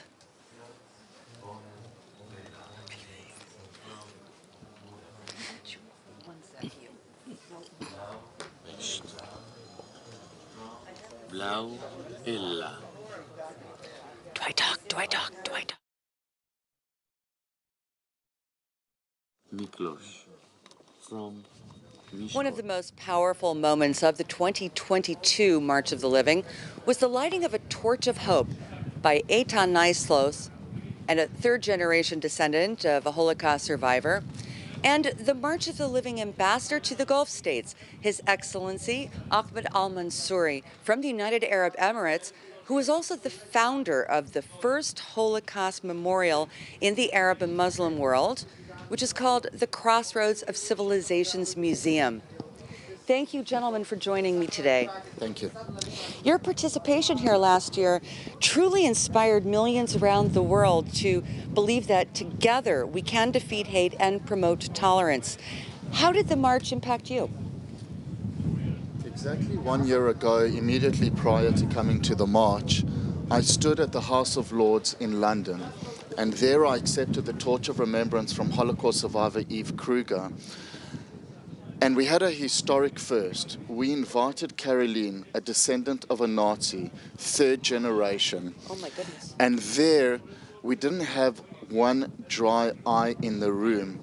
And I had a moment of enlightenment, understanding the importance of reconciliation and addressing the intergenerational trauma of the third generation and beyond. And so I asked myself a question: how can this torch of remembrance become a torch of divine truth, of peace and of unity?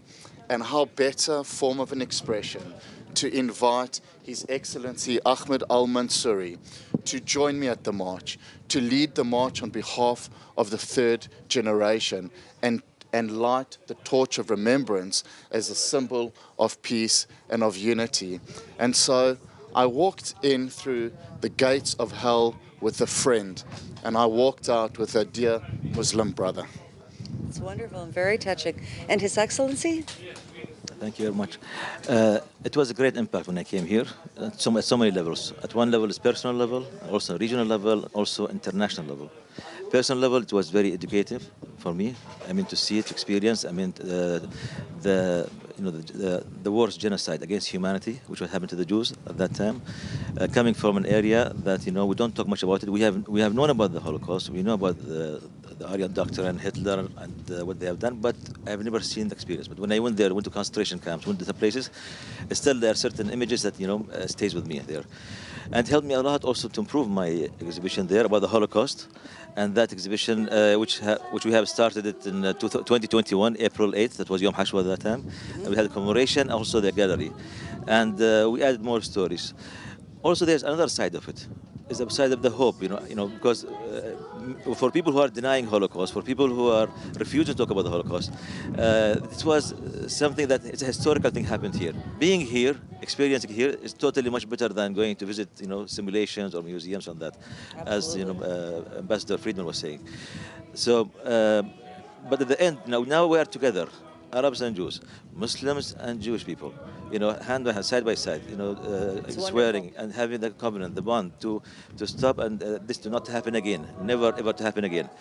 On the international level, right after the March of the Living, I was honored to be invited by His Holiness the Pope to join with my Israeli friends to go talk only about the Holocaust. And exactly 1 month, and from 18th April and 18th of May, I was there in the Vatican. And for the first time, we took gifts there from the Holocaust, and they are permanently in the Museum of the Vatican. Regional level, this also, if I talk about it just very briefly, it helped many people to understand more, because it opened the conversation. The whole idea is about communication conversation. And, and how can we move forward, and try to really focus on the hope. And I have a section about the hope, about the righteous among the nations. Yeah, about that. I would like to follow up with you, Your Excellency, and ask you about last year, just a year ago, you hosted an historic event in Dubai that marked the 84 years since the Kristallnacht. How was that event received there? It was a very powerful event, with my brother Eitan and with March of the Livings. We've organized this event, and we expected, less people coming there. By the time there, we have local media, people from the local community. We have the children, the students, my children also. They were involved in it, lighting the torch there. Very of course, the message should go back, also continuous message, and and it was live. In Israel and all around the world. So I was very honored to host, the March of the Living, the international event for the Kristallnacht in the museum. And that event paved the way for my last event in January for the International Day of Holocaust. I had double the size people came, more people from the Arab world and from the local community, and more people are asking about the Holocaust more and learning more about it. So such events, it's very important. For us, peace is not about political, economic, or defense. These are only important to pave the way. For us, it's a complete, we take it completely in a compassionate way.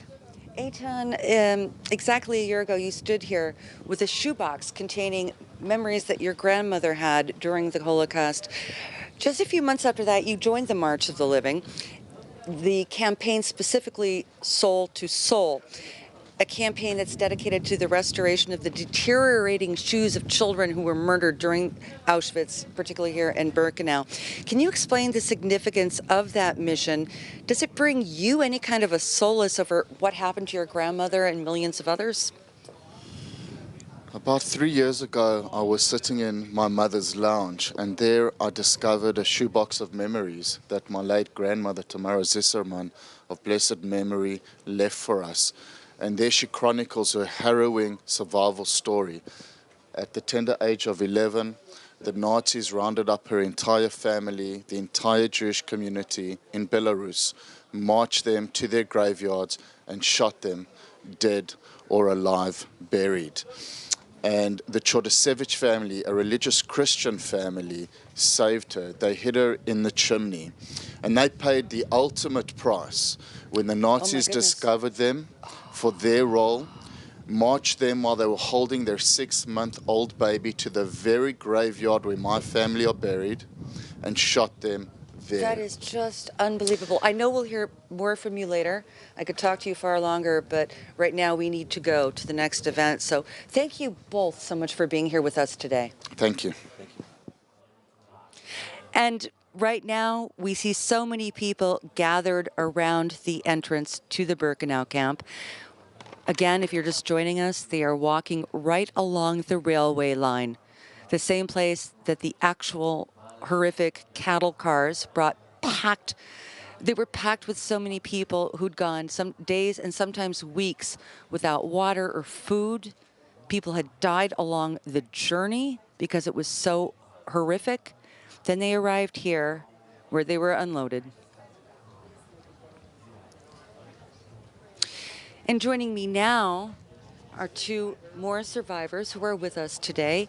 We have Herschel Greenblatt and we have Celia Kenner. I want to ask you to tell me about your story. Where were you born and how did you survive? I was born in Ukraine, outside the city of Kremenchuk. My father was originally from Lublin, Poland. In late 1939, he escaped from Lublin after, I guess, the invasion of Poland, and met up with my mother and a group that she was in hiding with in the caves around her hometown. I was born about 3 months before Operation Barbarossa, and late summer of 1941, my mother was badly wounded by some shrapnel, and my father and I and my mother escaped further into Russia, into Ukraine, and we spent almost 3 years in hiding. And did you lose family members? My father lost his whole family. My father was the youngest of 16 children. Oh my gosh. His brothers and sisters were taken to Belzec concentration camp. Horrible one. That's where my father's family were taken, and my mother's family they were shot to death outside their hometown. I just cannot imagine. In Russia. And Celia, let's go to you now. Tell us your story. I was born in Lvov, Poland. I was an only child. I was to start school that fall. Obviously, the Germans invaded, and it was on that day that I was to have a famous, important ballet recital. That never took place. My father, my biological father, was drafted to the Russian army. My Polish friends became my enemies, and shortly we had to go to the ghetto. In the ghetto with my mom and some family members, mom being young, strong, and beautiful, drafted to work in the Janowska forced labor camp outside of the ghetto. She would come back only periodically. I was left in charge of my aunt, uncle, and when they would go into hiding, they brought me along. One of the times I was not permitted in. It was to be a long raid. My aunt and uncle went. They thought that we would meet in the morning. They made me cover myself up and wait overnight. In the early morning, I heard footsteps, and my aunt's voice rang out, "Celia, we will not see you anymore." Oh. Now I was alone. I had no one to turn to. I became the sort of babysitter for babies that parents left behind in order to go into hiding. I They really couldn't can't take their imagine babies. that. I'm afraid now we need to go because we need to take a look at the thousands of people who are now streaming Okay. in. I would like to thank Okay. you both so much again Okay. for taking time. I know you need to also go to this ceremony. Your granddaughter, congratulations. Really, my daughter marched here before as well. Congratulations. Thank you Okay. again, Herschel Okay. Greenblatt and Celia Kenner. Thank you so much for being with Okay, us. well, I didn't get to say that it was the Polish family Who helped- risked who their hid you. life Right. to save me.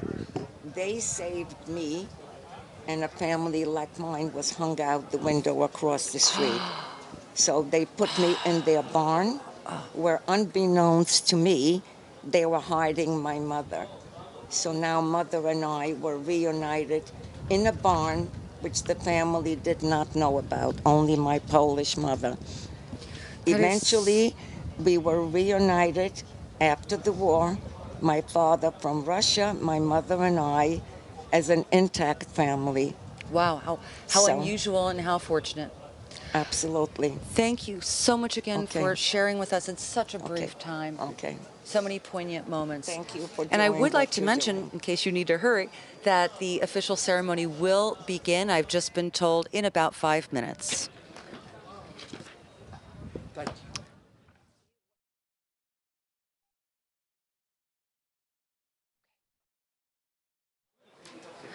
We now see young people gathering just ahead of the ceremony. Many of them have extremely somber faces. It's obviously not a happy event, and yet it is. There's a juxtaposition here. People are so happy to be part of the March of the Living, to show that despite so many efforts to carry out a genocide, an utter genocide of the Jewish people, we are here, we are strong, and we have so many supporters, because there are a lot of non-Jewish participants here today in a sign of strong solidarity with the Jewish people, with the state of Israel, and it's important for them to be here today.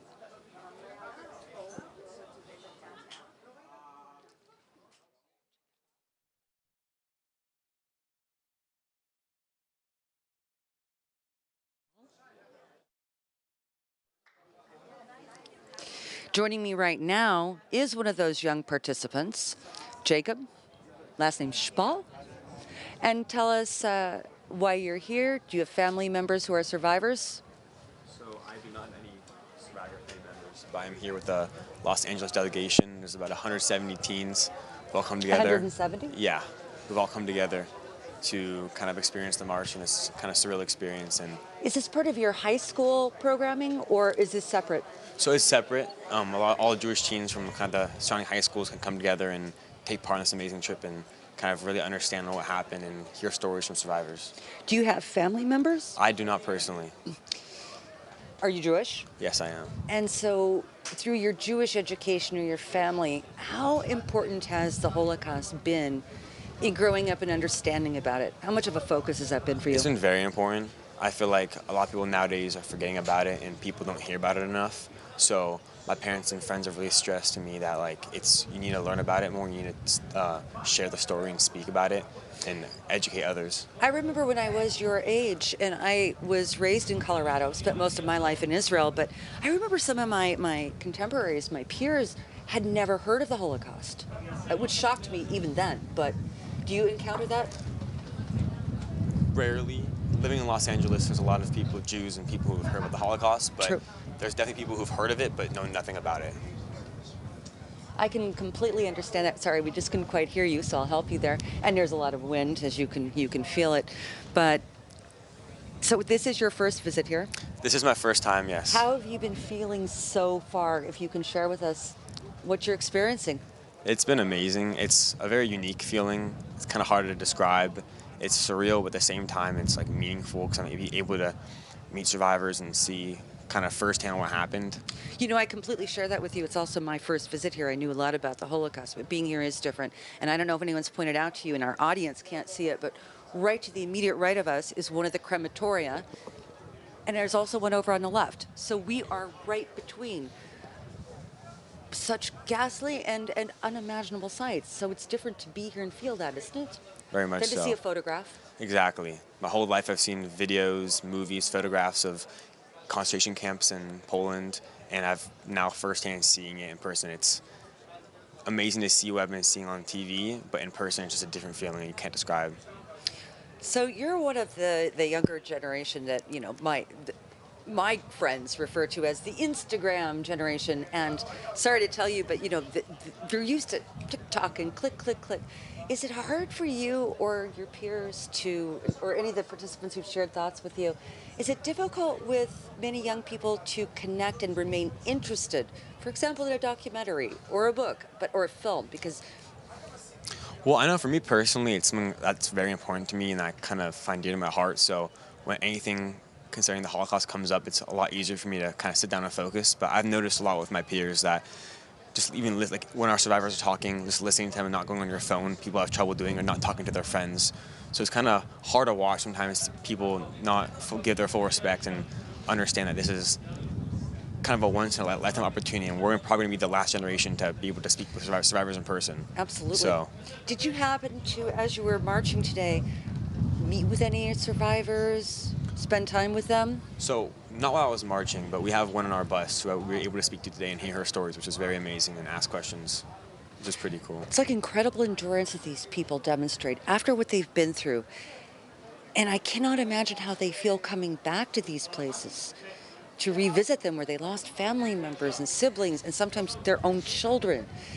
And is that what you've been exposed to? Is that what you're hearing? Yeah, coming from a person like me who has lost no family, I am Jewish, but lost no family, has no physical connection to a place like this, and me experiencing it myself, and then seeing someone like a survivor who either was here or has lost families and friends here, it's crazy to me. I know it's hard for me to be here, but I cannot imagine from their perspective how hard it is. I really can't. Prior to coming on the march today as part of your trip here, have you visited other death camps? Not yet. We actually got here yesterday, but I know in the next week or so we're going to be traveling around. I think we come back to Auschwitz and Birkenau tomorrow to be able to kind of fully tour them. And spend more time. Oh, I'm glad Yes. you're going to get a guided tour, because we arrived yesterday and it was really important to me to have a sense of this place, and it gives you even a deeper feeling where you can connect to it. And hopefully, and fortunately, you came here with a certain body of knowledge, which will help you. Yes. Will you recognize the sites that you have seen, do you think? I looked at so many photographs before I came. I actually knew what everything was. Are you bringing that Yes. level? I definitely like walking into Auschwitz, the entrance, like that was like kind of very mind-blowing for me because I've seen that picture a million times. So big monuments like that I think are very, like, I've recognized, but other than that, a lot of it's pretty new to me because I haven't really dove into the small like parts of each camp. But I'm kind of excited to learn more about it, and then once I go home, being able to look at pictures and kind of see, oh yeah, I saw that in person. Like I was able to experience that. I don't know if you noticed this, but I found it yesterday, and I don't know if our viewers can see it now, but directly behind me, toward the entrance, right back there, is one of the railway cars. And I personally was just stunned to see it, to touch it, to realize how high the platform was. The elderly people, little children, were expected to evacuate quick, and having people scream at them and dogs barking. Could you feel that? Could you sense that? You just passed that railway car. Yes. It was crazy to see in person because, like you've seen in movies like Schindler's List, the railway cars and people being crowded on and packed in on them, and you hear stories and read books about it. But really seeing it in person and seeing how high up, as you said, and how real it is, and it's crazy to see. Like it's so in your face and kind of an amazing thing to witness. Once again, Jacob, well, thank you so very much for being with us. The ceremony is about to start, so perhaps you need to move over there. Thank you again for being with us, and I wish you a very meaningful and personal connection here. It's something that will stay with you forever. Thank you. So between 20 to 30,000 Jews fought against the Nazis and their collaborators during the Second World War. One of the most prominent of those was Abba Kovner. And he was the first to declare, "We will not go like sheep to the slaughter," after he learned about the mass murder of up to 100,000 people in a place that was called Ponary in Vilnius, Lithuania, which was one of the first locations outside of occupied Poland that had been targeted specifically as a part of the final solution. Abba Kovner was born in Belarus and moved to Vilna as a young boy, where he was part of the Hashomer Hatzair youth movement. At the end of June 1941, Kovner learned about the mass murder of Jews, told to him by a girl who managed to escape the death pit.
Really thousands of people here. Thousands and thousands of people who came to participate not only in the march, but now they're soon going to take their places before a stage for a very meaningful ceremony. We will see people, survivors, grandchildren of survivors lighting torches in memory of those who were lost here, and the memory of the 6 million Jews who died across Europe as part of that so-called final solution, which again, thank God, was not final. We're seeing close-ups of older people, young people. We're seeing the banners of this year's March of the Living. It is the 35th annual March of the Living. It's a very meaningful day. And I think everyone who I've spoken to so far today has commented about the unique feeling that one gets by actually coming here. And that is one of the missions of the March of the Living, to, as you can hear, perhaps you can hear, they're asking people to now take their seats for what will be a very poignant ceremony. It will include performers. It will include musical interludes. There's so much meaning. So many survivors have managed to come over the years. As we were talking about earlier, I personally cannot imagine what it's like for them to come back here, but they do come with a sense of purpose. Their generation will no longer be with us in a really short time, and many of the guests today have expressed great concern about that. How will the history of what they endured, how will the history of the Shoah, as we say in Hebrew, be carried on when that current generation, the people who lived through that, are no longer with us? Will we be able to sufficiently carry their message so that our descendants, one or two or more generations from now, will remember exactly what happened during the Second World War? Because one of the most familiar phrases you hear is never again. Something like that on that scale should never again happen. Of course, we have witnessed various attempted genocides over the last decade, decade and a half, which is extremely disappointing. And among the people who are the most disturbed by those events in Rwanda and Eastern Europe are people who survived the Holocaust. It hits them particularly hard. I've spoken to survivors who are reflecting on very bloody conflicts and the attempted genocide or utter segregation, again, of other peoples. And for example, Elie Wiesel, who was a survivor, one of the most famous, who spoke out and wrote books about the Holocaust, shared his feelings. He was particularly upset about what was going on in Darfur. He became very active in trying to fight the genocide in Darfur, and his message was it carried particular weight because he was a survivor and what he endured. So let us all hope that with the continuation of learning, the continuation of connecting to this place by watching these teenagers arrive, that they too will actually become living witnesses to what went on here, because they are seeing the crematoria. They're still here. They're seeing the barracks. They're seeing where the disinfection places are, where the selection took place of who would live and who would die.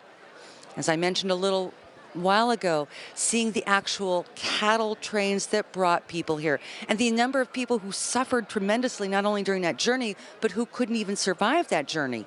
Extremely young people, infants, old people. The fact they didn't even live to make it to this horrible place. But then, of course, near the end of the war, when Birkenau was an utter killing factory, which is what it became, they were gassing to death nearly 5,000 people a day here. And those horrible crematorium could not even keep up with the number of people who were massacred. So there were piles of their bodies just on the grounds which you are looking at now. Beyond imagination. To see the remains of those crematoria, to see the remains of the gas chambers. I believe that everybody who is here today, everyone who will come in the future, I believe we all become living witnesses by connecting to this place. For 35 years, the International March of the Living has taken place, I think, with that exact mission. I hope it will continue in the coming years. I've had friends. If you're just tuning in, you will hear that my own daughter participated in the year 2011, and I think it affected her until today. She was really touched when she knew that I was coming today. I'm looking around and I'm so pleased to see, you can see all the different flags in addition to the Israeli flag. You can see all the delegations gathering, sitting on these grounds. Some of them are already in chairs, but a lot of the young people are sitting on the grass. They're waiting to be seated, but they're sitting where once, in fact, they're taking selfies, which this generation is apt to do. Some of them are actually celebrating because, again, with it being a very mournful place to be, ultimately this is a happy celebration. Ultimately, it is the March of the Living. Many of these young people you're looking at, many of them are descendants of survivors. They have surviving grandparents. And this is the March of the Living. This is either, we're coming up on the third generation as well as the fourth generation of surviving ancestors. Something is very interesting you can look into.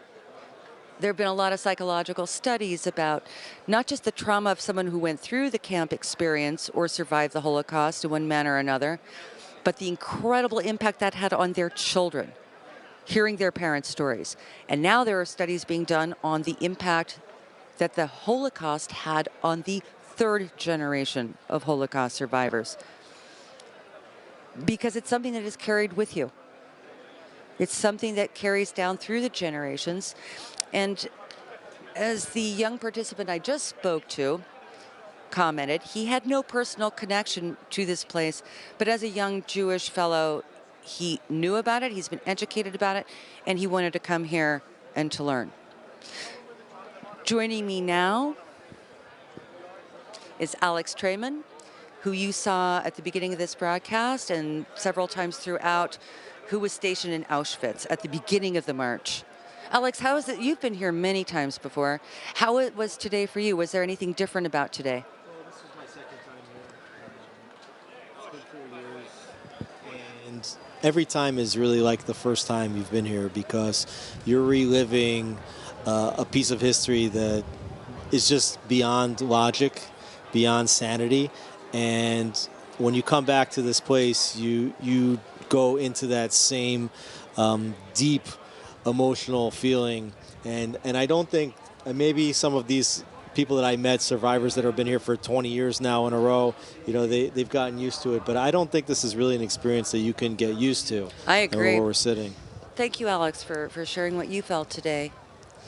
And we now move to live coverage of the closing ceremony of the International March of the Living 2023, being held at the base of the crematorium in the Birkenau extermination camp, where Holocaust survivors, leaders, and young people will be heard, along with a recitation of a prayer in memory of the 6 million Jews who were murdered during the Holocaust.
Good afternoon, ladies and gentlemen. Good afternoon, ladies and gentlemen. Can I please ask you one final time to take your seats? I am about to commence the ceremony. Ladies and gentlemen, good afternoon. My name is Greg Maisel, and on behalf of the International March of the Living, I welcome you to this afternoon's Yom HaShoah ceremony. This year, on Holocaust Remembrance Day, we salute Jewish heroism in the Holocaust and the miracle of the human spirit as we commemorate 80 years since the courageous Warsaw Ghetto Uprising. Today, we were privileged to be joined by 42 Holocaust survivors from around the world who marched with us. Dear survivors, please stand up. Please stand up.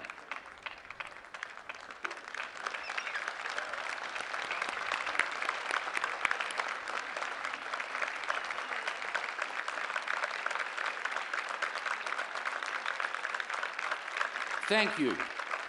Thank you for your bravery. Thank you for your courage. And thank you for keeping the torch of Holocaust memory alive. I would like to ask all of the audience to please stand up and join the survivors standing, as we will now hear a 1-minute memorial siren which will be sounded in memory of those who perished in the Holocaust. We stand in their honor.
seated.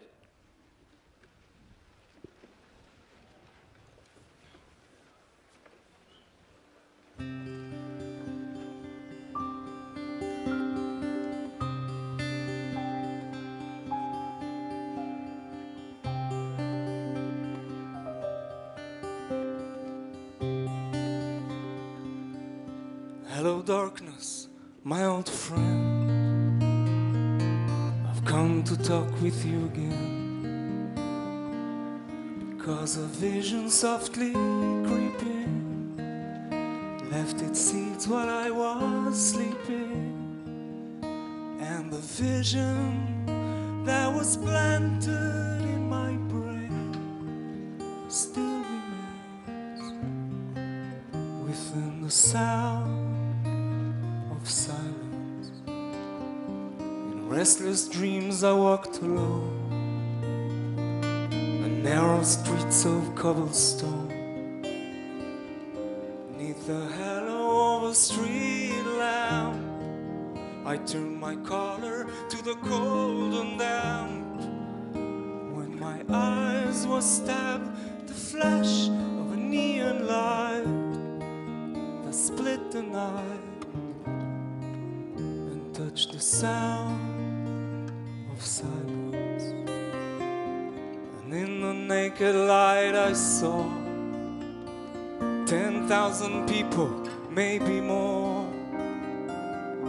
People talking without speaking, people hearing without listening, people writing songs that the voices never share.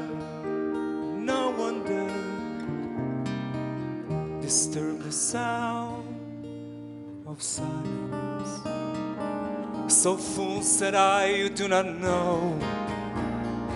Silence like a cancer grows. Hear my words that I might teach you. Take my arms that I might reach you.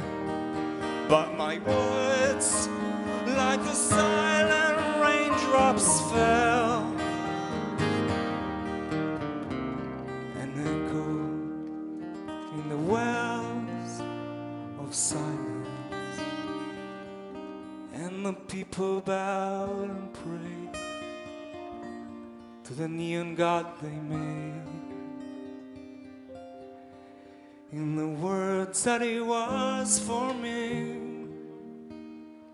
Then the sign said the words of the prophets are written on the subway walls, tenement halls, and whispered in the sound of silence.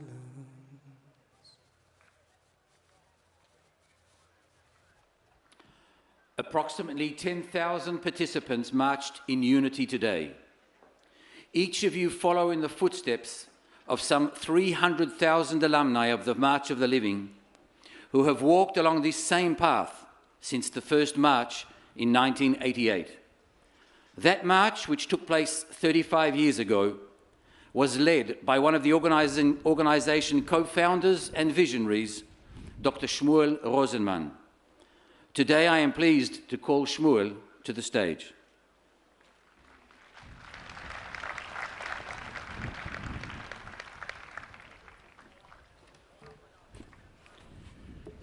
Today, and in the days of following, marks three profoundly important anniversaries. 8 years ago, in 1943, a small band of heroic Jewish fighters launched the Warsaw Ghetto Uprising. Only 5 years later, in 1948, the Jewish state was established, reborn in the land of Israel after 2,000 years of Jewish exile. And in 1988, a rising tide of anti-Semitism and Holocaust denial was all over the world. I am proud to have been among the founders of the March of the Living. Reflecting the past, there is a little doubt that our dream making a difference has become a 35 years reality for participants around the world. In 1990, Holocaust survivor Elie Wiesel, in voice filled with despair, said to those gathered here, "How can one not be concerned with anti-Semitism? We are convinced that anti-Semitism perished here. Anti-Semitism did not perish here. Its victim perished here." It is our hope that you, the next generation of witnesses for the witnesses, will commit to be the torchbearers of memory and fight against global anti-Semitism. It is our hope that the seeds planted here in the March of the Living journey today will help to ensure a brighter tomorrow for the Jewish people and all humanity. Each time we return to Poland, we perform an act of modern-day resistance and proclaim a powerful reality. Hatred and evil did not win back then, and hatred and evil will not win now.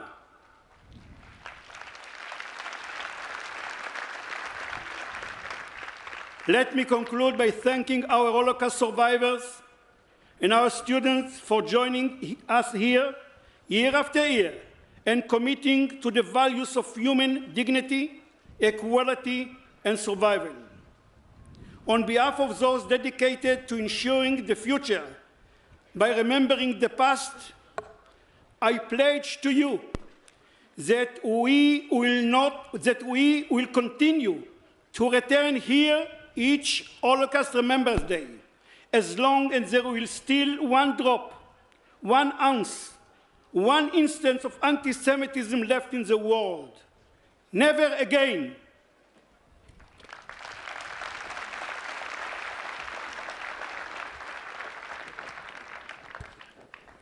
I am honored to invite Mr. Sergio Mattarella, President of the Italian Republic.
Rivolgo un saluto caloroso e un ringraziamento alla Marcia dei Vivi, ai suoi organizzatori, a tutti i partecipanti, alle autorità presenti. Un saluto particolare ai sopravvissuti, preziosi testimoni della verità. Siamo qui oggi a rendere omaggio, a far memoria dei milioni di cittadini assassinati da un regime sanguinario come quello nazista, che con la complicità dei regimi fascisti europei che consegnarono propri concittadini ai carnefici si macchiò di un crimine orrendo contro l'umanità, un crimine atroce che non può conoscere né oblio né perdono. In 4 anni, dal 1941 a 1945, in questo complesso furono assassinate centinaia di migliaia di persone, ben oltre 1 milione, in ragione della propria appartenenza a una fede, a una cultura, in ragione delle loro convinzioni o della loro condizione.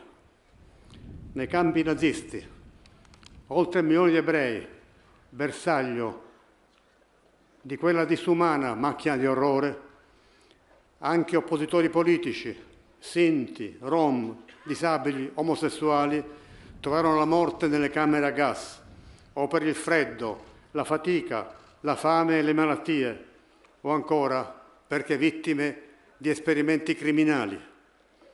Cittadini innocenti di ogni parte d'Europa furono tradotti bestialmente a questo luogo di morte, un immenso cimitero senza tombe. Possiamo recarci al muro della morte, ma se pensiamo alle vittime dobbiamo alzare lo sguardo ben oltre. Tu passerai per il camino, minacciavano i capò e le guardie dei lager.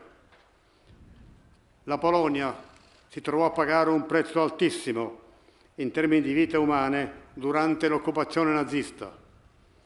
Tra l'autunno del 1943 e gli ultimi mesi del 1944 anche migliaia di italiani furono deportati qui dall'Italia. Per la quasi totalità di loro fu un viaggio senza ritorno. Non a caso Polonia e Italia sono tra le nazioni europee più impegnate a conservare la memoria dell'Olocausto e a promuoverne la conoscenza tra i giovani. Rincuora vedere che migliaia di ragazze e ragazzi danno vita ogni anno a questa marcia. Quest'anno ci accompagnano in questa esperienza indimenticabile 2 sorelle italiane sopravvissute agli orrori di Birkenau, Tatiana e Andra Bucci. Con loro giovani studenti del mio paese. A Tatiana e Andra va il ringraziamento di noi tutti.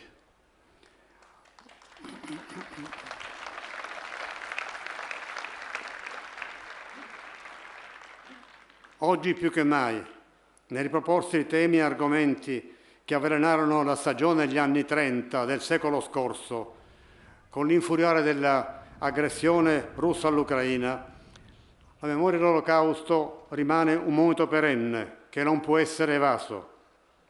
L'odio, il pregiudizio, il razzismo, l'estremismo, l'antisemitismo, l'indifferenza, il delirio, la volontà di potenza sono in agguato, sfidano in permanenza la coscienza delle persone e dei popoli. Non può essere ammesso nessun cedimento alle manifestazioni di intolleranza e di violenza, nessun arretramento nella tutela dei diritti e delle libertà fondamentali, base del nostro convivere pacifico. Chi aggredisce l'ordine internazionale fondato su questi principi deve sapere che i popoli liberi sono e saranno uniti e determinati nel difenderli. Cari sopravvissuti, care ragazze e cari ragazzi, autorità, oggi è il giorno dello Yom HaShoah, la giornata del ricordo dell'Olocausto. Ricordare è dimensione di impegno, è dimostrazione che contro gli araldi dell'oblio la memoria vince, per affermare l'orgoglio di essere persone umane, per ripetere e ribadire mai più.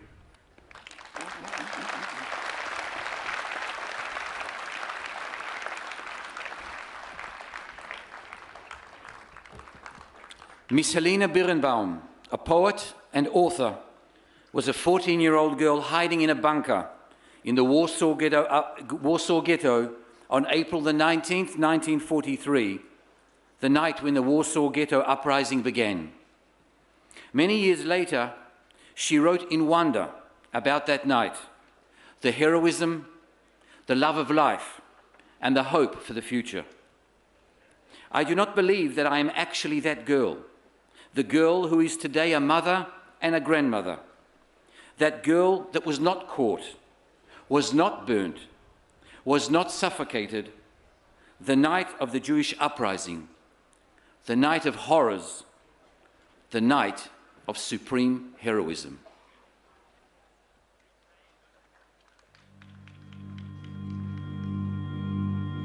In the summer of 1942, the mass deportation from Warsaw Ghetto began. 265,000 Jews were sent to the Treblinka death camp, to their extinction. Only 60,000 Jews remained. In the Warsaw Ghetto, 2 underground organizations were emerging at the same time. It was on the 19th of April, 1943, the first night of Passover, that marks the formal start of the Warsaw Ghetto Uprising.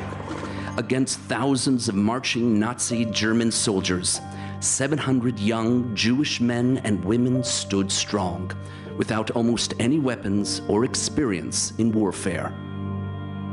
This heroic story will now be shared in their own words.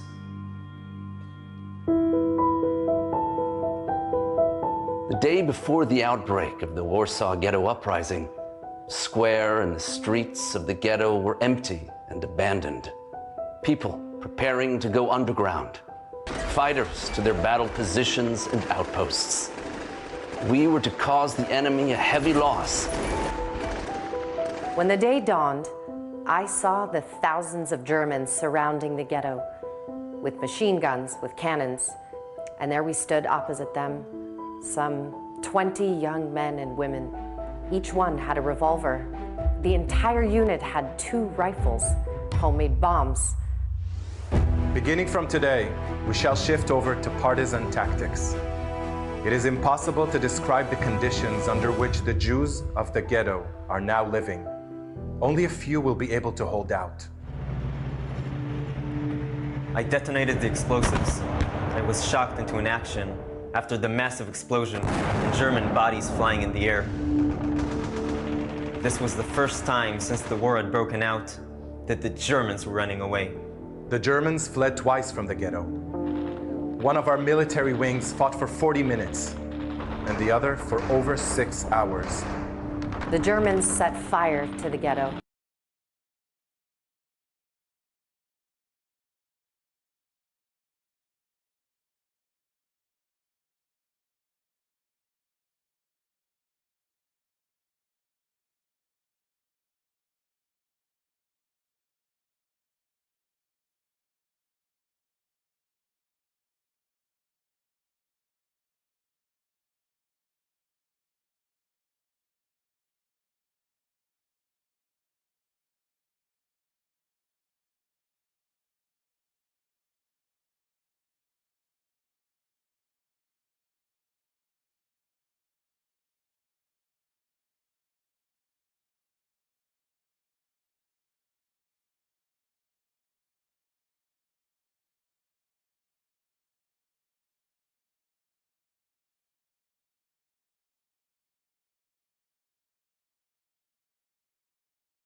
והיא שעמדה לאבותינו, והיא שעמדה לאבותינו ולנו, שלא אחד בלבד עמד עלינו לכלותנו, עומד לכלותנו. והיא שעמדה לאבותינו, והיא שעמדה לאבותינו ולנו, שלא אחד בלבד עומד עלינו לכלותנו, עומד לכלותנו, והקדוש ברוך הוא מצילנו, מצילנו מידם, והקדוש ברוך הוא מצילנו, מצילנו מידם.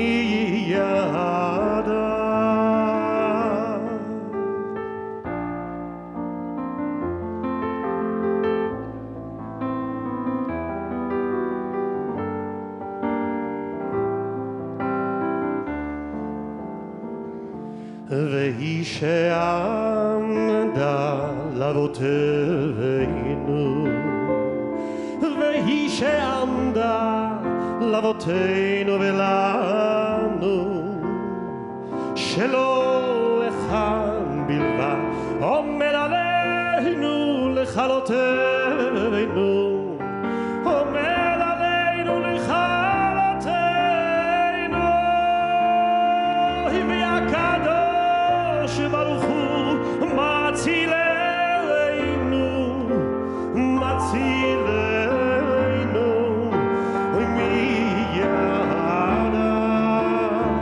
והקדוש ברוך הוא אוי מצילנו, מצילנו מידם, שלא אחד בלבד עומד עלינו לכלותנו, לכלותנו, והקדוש ברוך הוא מצילנו, הקדוש ברוך הוא מצילנו מידם.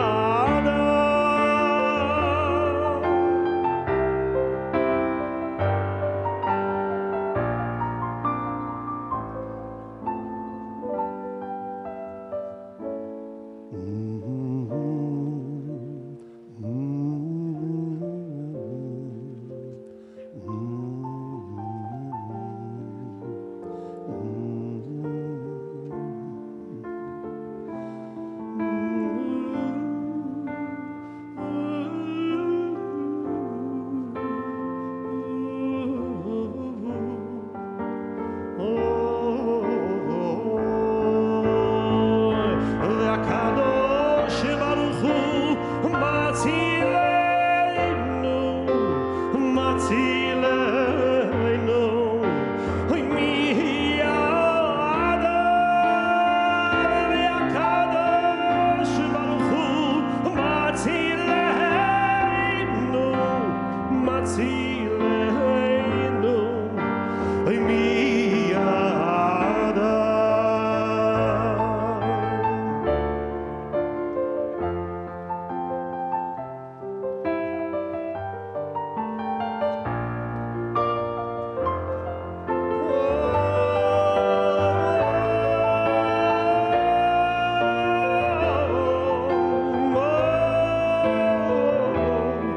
מצילנו מידם.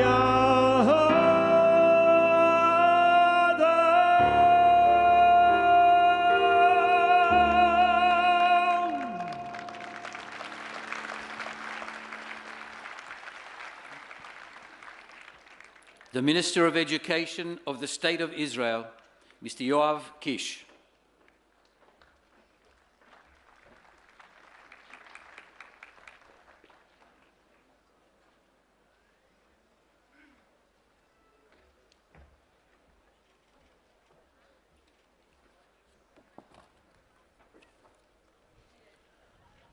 Here at Birkenau, I stand today as the Minister of Education of the State of Israel, with all of you, participants of the March of the Living. I marched today from Auschwitz to Birkenau, marched and remembered our brothers and sisters who were tortured, murdered, and burned alive here on this cursed ghetto. I stand here and salute the Holocaust survivors, those whom the horrors of the Holocaust are burned into their flesh and mind forever. Many of them are no longer among us. Many of them managed, in spite of all, to build new life from ashes after the war and even to raise a family, but never forgot what they went through. I salute the Jewish heroes who fought against the Nazis and their collaborators. One of them is my grandfather, Brigadier Frederick Hermann Kish, Zichrono Livracha. I never met my grandfather. He was a soldier and a warrior in the British Army. He participated in World War I, and in 1919 he took part in the Versailles Peace Conference of the world powers as a representative of the British Army. He immigrated to the land of Israel and was one of the leaders of the Jewish Yeshuv before the founding of the state.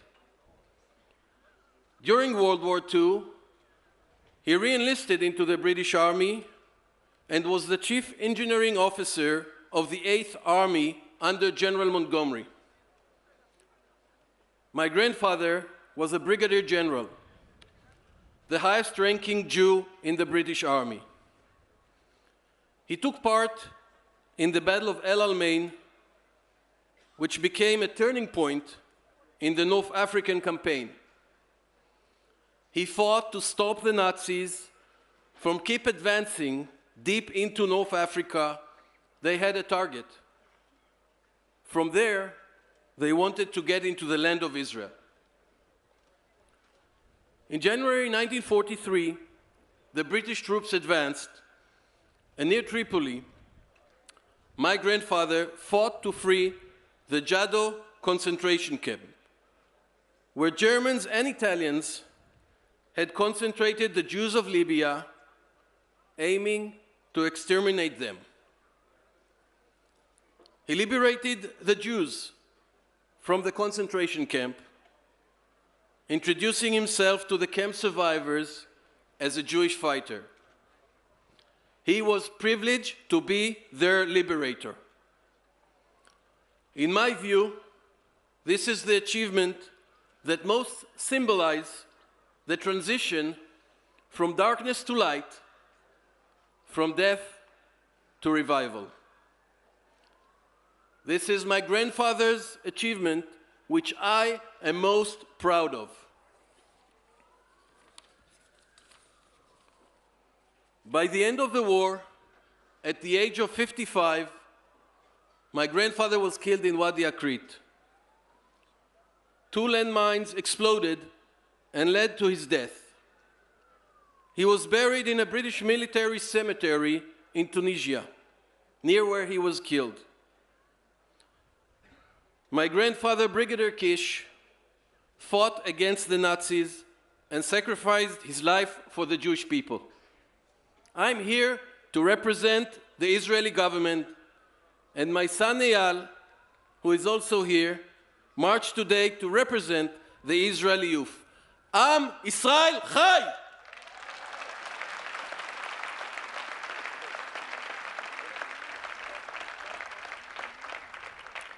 The State of Israel is celebrating 75 years of independence.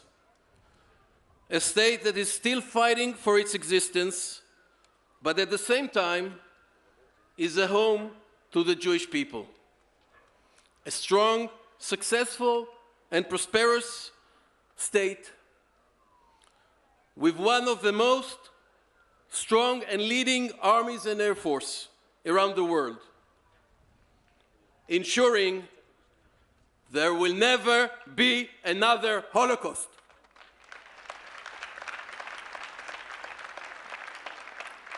A state that remembers the victims and passes on the legacy of Holocaust remembrance. We must never forget. Thank you.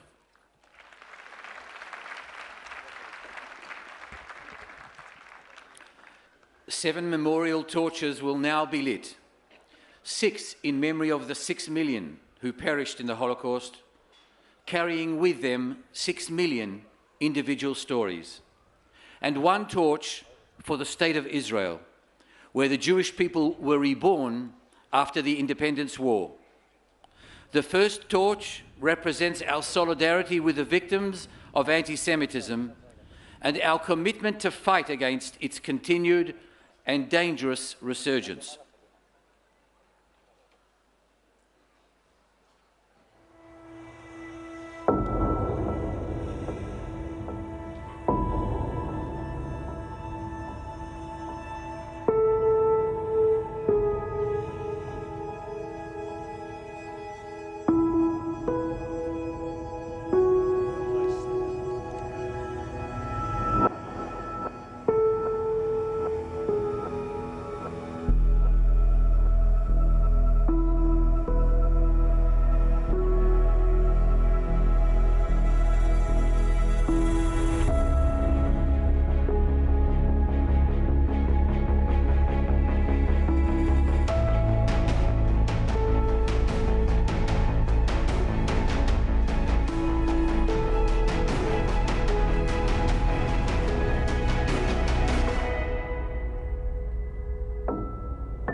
Mr. Robert Kraft, the Chairman and CEO of the Kraft Group and founder of the Foundation to Combat Anti-Semitism. Thank you. Today, as I light this torch, I feel the courage and bravery of the heroes we stand with, the survivors who overcame tremendous obstacles to be here with us. You are the living reminders of the pain and suffering long felt by the Jewish people, and you represent the resiliency, unity, and strength that is embedded in our history. With each step we march, we also all carry the memories of the 6 million who unfortunately didn't make it. We remember them, and in their honor, the March of the Living serves as a powerful statement of solidarity for all those who have been victims of intolerance and discrimination. And it reminds us that we must stand up against Jewish hate and all injustice to ensure that history does not repeat itself. Am Yisroel Chai.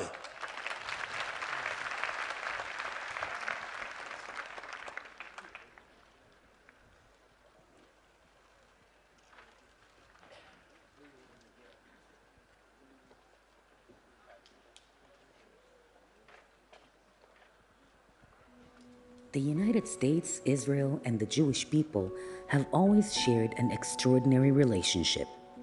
In 1945, American troops liberated thousands of Jewish prisoners from Nazi Germany's concentration camps. After visiting one of these camps, General Dwight D. Eisenhower wrote, "The things I saw beggar description. I made the visit deliberately in order to be in a position to give first-hand evidence of these things if ever in the future there develops a tendency to charge these allegations merely to propaganda." After Israel's proclamation of independence on May 14, 1948, the United States, led by President Harry Truman, was the first country in the world to recognize Israel.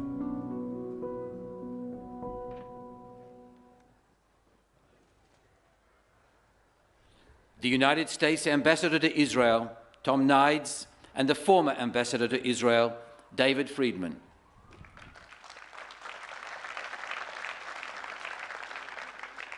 Today, I, Tom Nides, United States Ambassador to Israel, am proud to have marched with all of you from Auschwitz to Birkenau. I am inspired to see so many Americans of all ages joining with participants from around the globe in a stand against the evil forces of anti-Semitism, intolerance, and hatred. I march together with you in sacred memory of millions who perished needlessly and were brutally during the Holocaust here in this place and all across Europe. I march today with conviction that the United States of America, the leader of the free world, will always stand against all forms of prejudice, bigotry, injustice, and against any member of the human family. To be clear, an assault on one is an assault on all.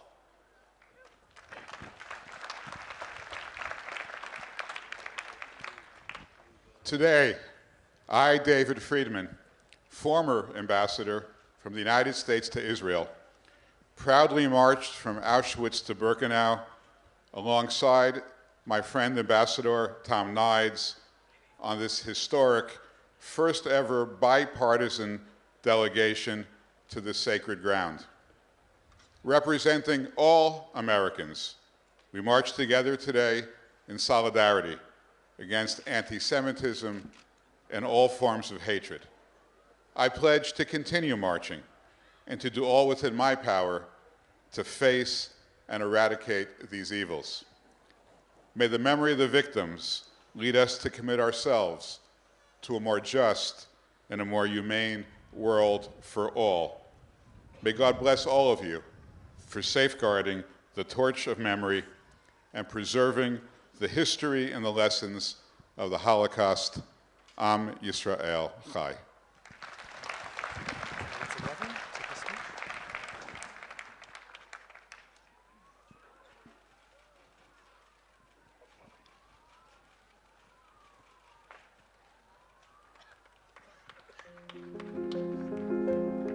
Both of my parents survived the horrors of the Holocaust.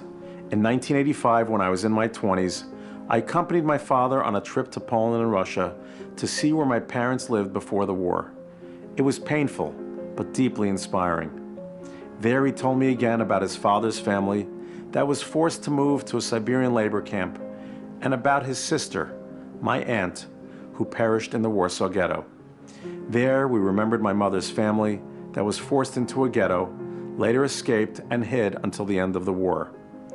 My grandfather endured, living for 2 years under the barn floor, while his wife and children had to bring him food every night secretly. Their stories shaped me, my work, my life. I came away with such a sense of duty and purpose. Here I promised myself, never again. Am Yisrael Chai.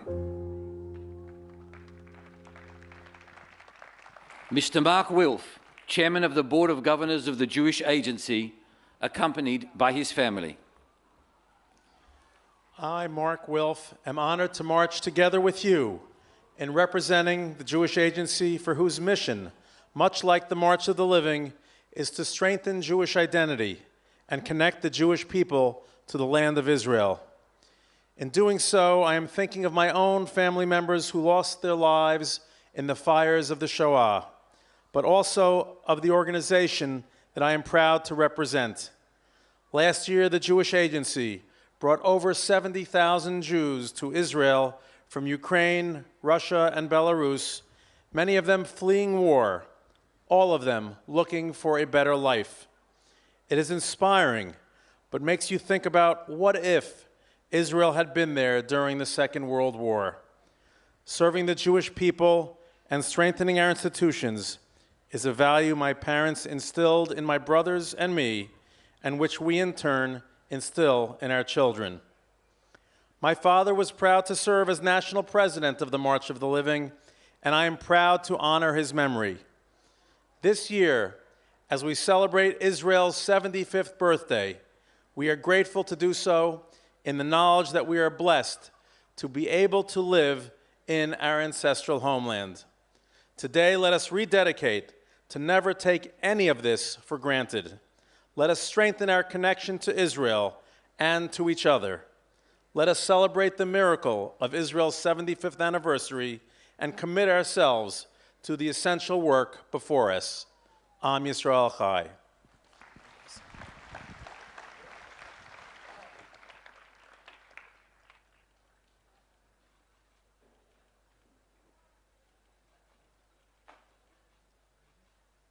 April 1944, the Jews of Warsaw Ghetto, the small town in Hungary, were ordered to move to the town's ghetto. A few weeks later, they were marched to freight trains. They didn't know that the destination was Auschwitz. When they got off the train, a young SS officer was pointing left and right with a stick. And when the Hyman's family turns came, the officer divided them in two.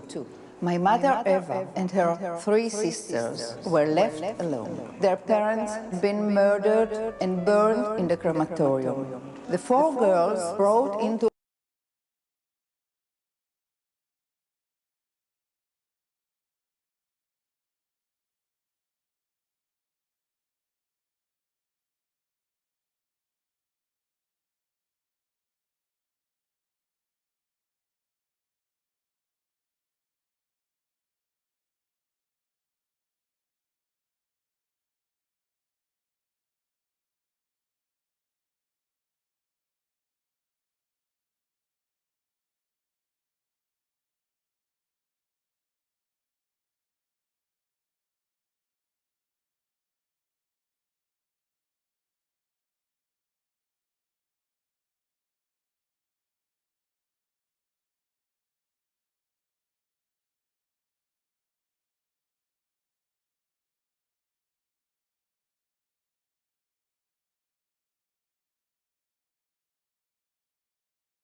The Nazis gave you a number, I wear it too. Our number is A10299. This number is tattooed on my arm, also in the memory of your sister, Ibi and Blimu, who never left this place. We say together, never again.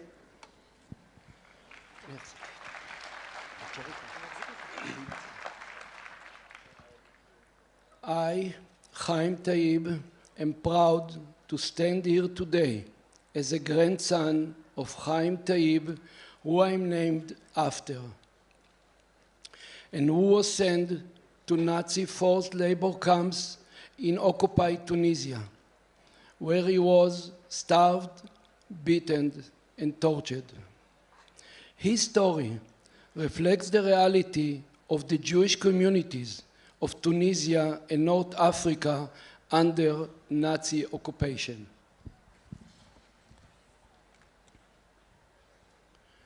I am proud to have marched today and to stand here and light this torch in memory of the Jews of Tunisia and North Africa. We must carry the lessons of the past with us, look forward and strive to promote solidarity and tikkun olam among all humanity. I will continue using Israeli innovation to ensure sustainable future of hope in Africa and the entire world. We shall not forget.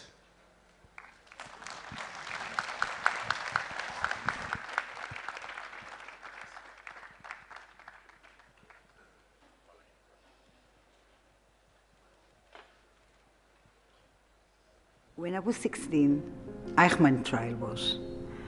I was in shock to learn what had happened. Our parents wouldn't talk with us. We didn't know about the Holocaust. My mother, the only thing I could know about the disaster that happened to her, she would just bring me this small picture of her sister, Zehava, who was so beautiful, and cry. So how could I ask her more and more?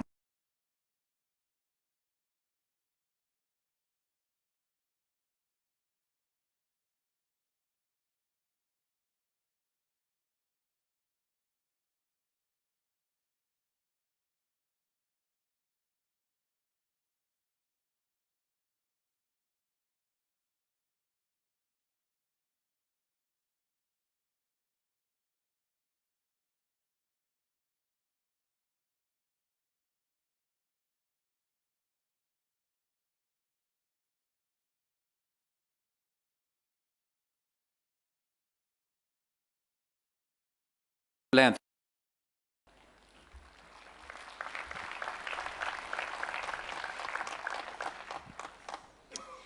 Listen to the BBC report about the first Shabbat service at Bergen-Belsen after its liberation, and you will hear Jewish voices raised twice. First is the singing of Hatikvah. Second, in the British Army rabbi's assertion, Am Yisrael Chai, the children of Israel still liveth. Note the translation, the children of Israel, rather than the people of Israel. Amidst the ruination of the Shoah, that rabbi was already trusting that a new generation of Jews would rise from the ashes. And we must similarly have faith in the future, especially here. For what is the March of the Living if not a march of time, with young Jews, proud and unbowed, symbolically reversing the doomed transports at Auschwitz? So friends, even as we mourn our 6 million martyrs, let us rejoice in everything our people have managed to rebuild in the 8 decades since. And even as we sing Hatikvah for our beloved Israel as she turns 75, let us wed the hope that is at the heart of that anthem to conviction and confidence that Am Yisrael Chai, or to use the fuller phrase, Am Yisrael Chai v'kayam, our nation lives and we live on. Thank you.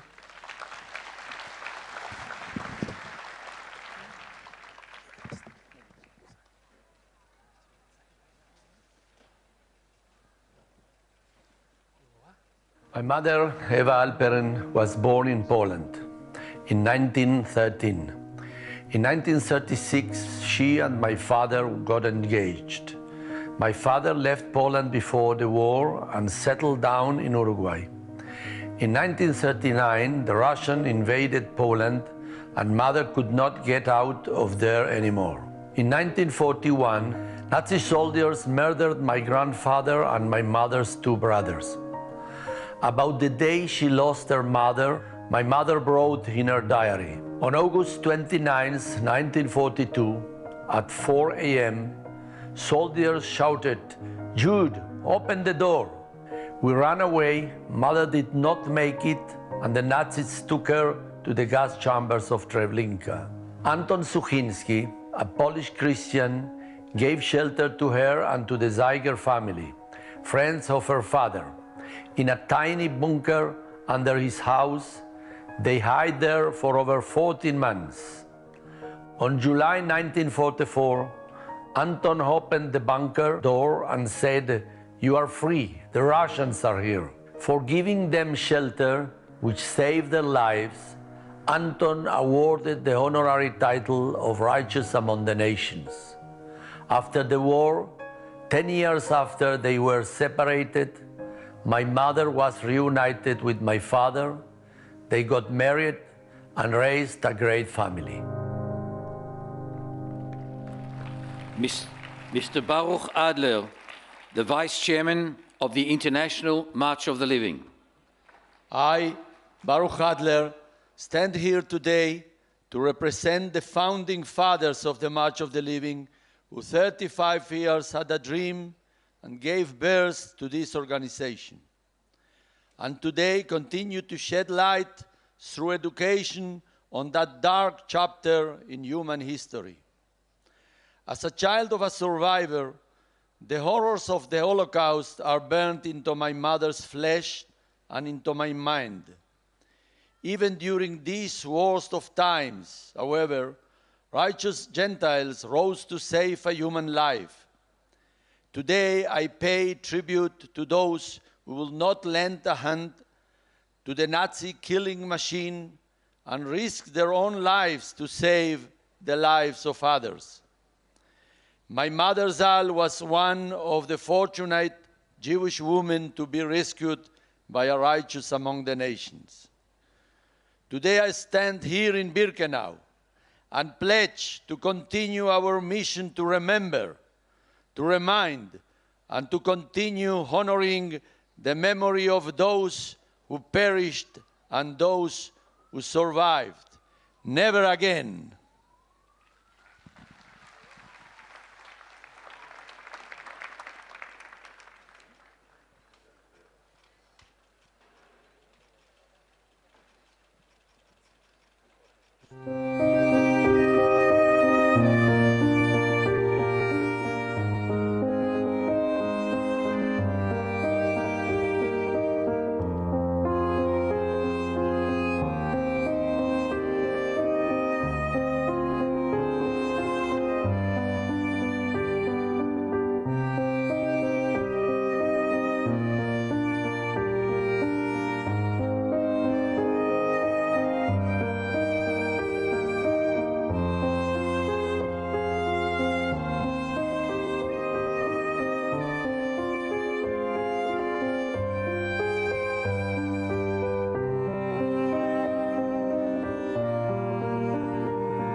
where the Jewish were reborn after the Holocaust. בשקט ששורר כאן, באושוויץ, אפשר לשמוע את עד צעדיהם של בני משפחתי שלא זכיתי להכיר. משפחה שלמה שחיה בקומוטיני שביוון, ובבוקר אחד נגדעו חייהם. אסתר לבית ג'יברי, דודתו של אבי זכרו לברכה, בעלה יום טוב וארבעת ילדיהם, ויטלי, דייזי, רפאל ורחל הקטנה, שהייתה רק בת 5 כשנספתה עם משפחתה בטרבלינקה. היה להם הכל, כתב יונתן, אבל הזמן בחייהם פתאום אזל. בשקט ששורר כאן, בפלנטה האחרת, נשמעים לחישותיהם של לוחמי ולוחמות מרד גטו ורשה. לפני 80 שנה בדיוק הם נשבעו שאם נגזר עליהם למות, הם ימותו כיהודים בני חורין. לפני 80 שנה בדיוק הם עודדו אחד את השני, חיזקו, טפחו על השכם, אך גם הם התווכחו ביניהם. מרדכי אנילביץ' ופאבל פרנקל, סוציאליסטים ורוויזיוניסטים, שעמדו בראש 2 ארגוני ההתנגדות שהובילו את המרד, אייל ואצי. הם היו מתנועות נוער שונות, החזיקו בתפיסות עולם שונות. מטרת המורדים הייתה אחת, אבל הם נאבקו בנפרד ונפלו מבלי שהצליחו להתפייס ביניהם. הם היו יהודים, אחים ולוחמים. הם הותירו לנו מורשת של תקומה, של עוז ומסירות נפש, אך גם ציוו לנו את המחויבות לאחדות, למרות השוני, בגלל השוני. הלוחמים והלוחמות בגטו ורשה נשאו לפיד של תקומה יהודית. הם נפלו, הגטו נחרב, אבל הלפיד לא נפל, הוא ממשיך לבעור. אני עומדת כאן איתכם היום כיושבת ראש הקרן הקיימת לישראל, ונושאת את לפיד התקומה בגאווה. כבר יותר מ-120 שנה שקק"ל מדליקה באמצעותו אורות רבים, אורות של נטייה והתיישבות, של עלייה וקליטה ושל בניין הארץ, שותפה מלאה בתקומת ישראל. אנו נושאים את הלפיד הזה ונמשיך לשאת אותו לעד. קהל נכבד, כל הסיפורים והעדויות שכולנו שומעים ועוד צמאים לשמוע, מצטרפים לכל אחד הקורא. אנחנו כאן וזו עובדה. יש לנו מדינה. מדינת ישראל לעולם לא תפקיר לזר את בניה. עם ישראל חי.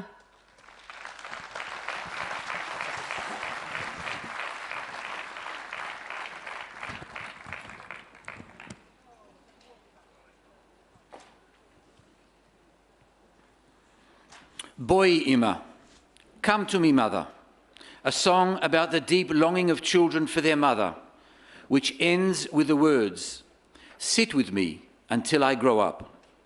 Ivri Lider is an Israeli singer whose own mother, Dalia, was born in Warsaw in 1938. As a 4-year-old girl in the Warsaw Ghetto, she was smuggled out by her father, who was later murdered in Auschwitz. Dalia only reunited with her mother after the war. Shoshana Trister was born in Ukraine in 1935. In 1939, the entire family was sentenced to death. Miraculously, they escaped and survived for 2 years in an underground tunnel before being rescued by Allied forces. After remaining silent for so many decades, Shoshana now travels the world, telling and retelling her story. She also draws the horrors she remembers.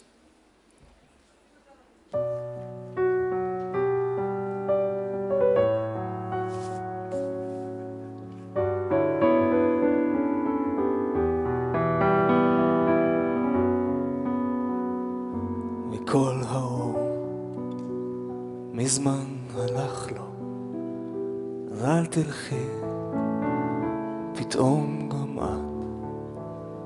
בואי אמא, בואי אמא, בואי שבי איתי מעט. בואי אמא, בואי אמא, בואי שבי איתי מעט. Echt noch bist du gewesen mit mir. Nicht nur, wo bist du heint? Komm schön, Mame, komm schön, Mame, sag mir, Mame, wie bist du? Komm schön, Mame, komm schön, Mame, sag mir, Mame, wie bist du?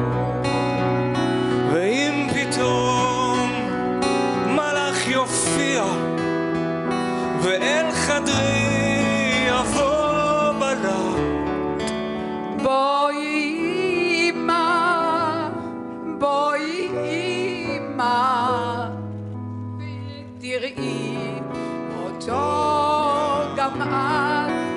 בואי אמא, בואי אמא, ותראי אותו גם את.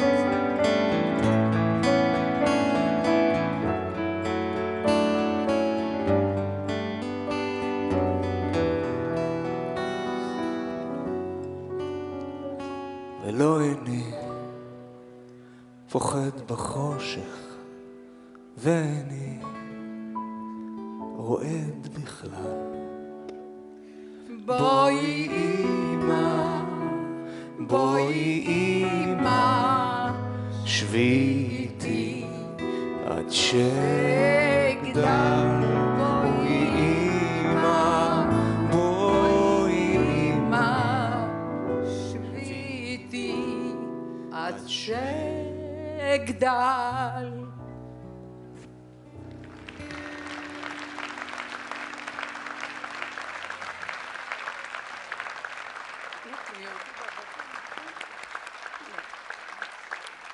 Thank you. Toda Rabba. I am honored to invite Rabbi Israel Meir Lau. Rabbi Lau's father was murdered in the Treblinka death camp. When he was only 7 years old, little Israel Meir was imprisoned with his elder brother in the Buchenwald concentration camp. His brother concealed him, and that ensured his survival. Rabbi Lau made Aliyah to Israel, eventually becoming chief rabbi. He joined the first March of the Living in 1988 and has been marching with us ever since. Rabbi Lau, bavakasha.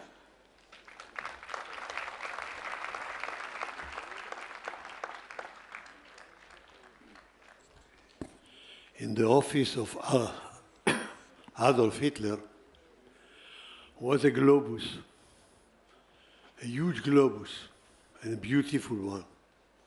Many colors, the whole world in that globus. But on the globus were printed, not printed, written with black color numbers. Numbers and numbers around. What were these numbers? For what? Adolf Hitler gave an order to his staff that on the 1st of September 1939, World War II will break out. He wants to know exactly how many Jews are in each country in the world. This is my target. And this is my war. And until we'll not bring them to disappearance, I didn't finish my job. In that globus was United States of America with the number 6 million. What a symbolic number. 6 million living Jews were in the United States of America on 1939. In Albania, the number was 1. Tirana, the capital city of Albania. 1 Jew was there. He said to his staff, until I will not clean up this globus, I didn't finish my work. This is my job here. This is my mission. He didn't give up even 1 Jew of Albania. Can you imagine what happens till then? Ghetto Warsaw. And this is not the only place of revolution. There were some others, I cannot mention all the names, like Treblinka and others, where the Jews there, with no weapon, with nothing in their hands, fought for their survival, fought against the Nazis. And they did it. You can see it later on the steps, after Warsaw Ghetto, after all the abortions, when we have already a state. And it came to a time that some Jewish people are under the control of Idi Amin in Uganda. And with this man, you cannot expect what will be tomorrow. And they were in a real danger. 4 jets of the Israeli Air Force, Hercules, they went to Uganda, to Entebbe in Uganda, and they released all the Jews there, except 1. And we showed the world that Jewish blood is not in vain. It has a price. And we have a state, and we have the power to fight for our existence. I want to say one thing. This is true, that all the Jewish people today, all the generations, are survivors of Holocaust. I say it as a survivor. If Adolf Hitler would succeed, God forbid, we had no chance. Every Jew has understanding that he was almost a victim. And if we are here and we exist and we will exist, it's a miracle made by God. We have to know we are survivors. And the non-Jewish people who are here in this today, in this march, your friendship is for us very, very deep. Remember our first lady who gave life to the Jewish greatest leader in all the history, Moshe Rabbeinu. She was not a Jewish.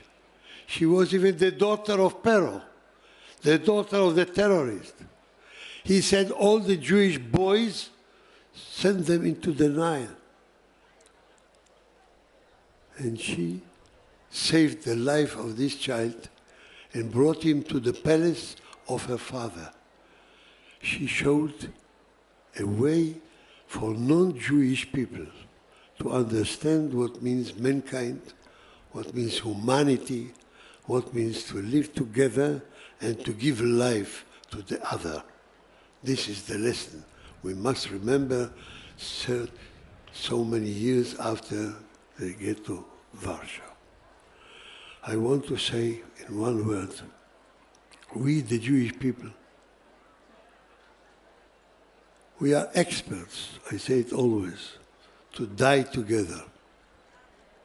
But we don't learn how to live together. And this is the problem. To die together with no differences. We saw it. We saw it in the Holocaust. We saw it all over the history of the Jewish people. More religious, less religious, from this country, from that country, Ashkenazim, Sfaradim, all kinds, rich and poor. To die together, we are experts. To live together, we have to learn. Am Yisrael Chai, that you mention here all the time, Chai beyachad, together. Thank you.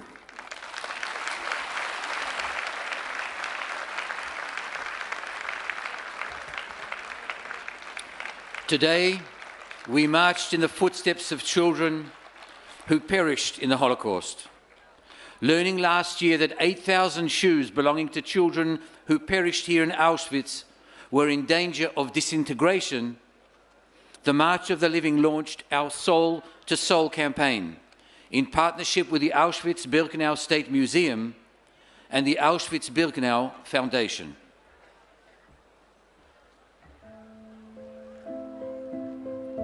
I was born in Auschwitz. Nobody thought that I would survive, but here am I alive. 1.5 million children were murdered during the Holocaust. More than 200,000 were killed in the gas chambers of Auschwitz-Birkenau. The shoes they once wore are the only tangible evidence of their memory, but they are in danger of disappearing forever.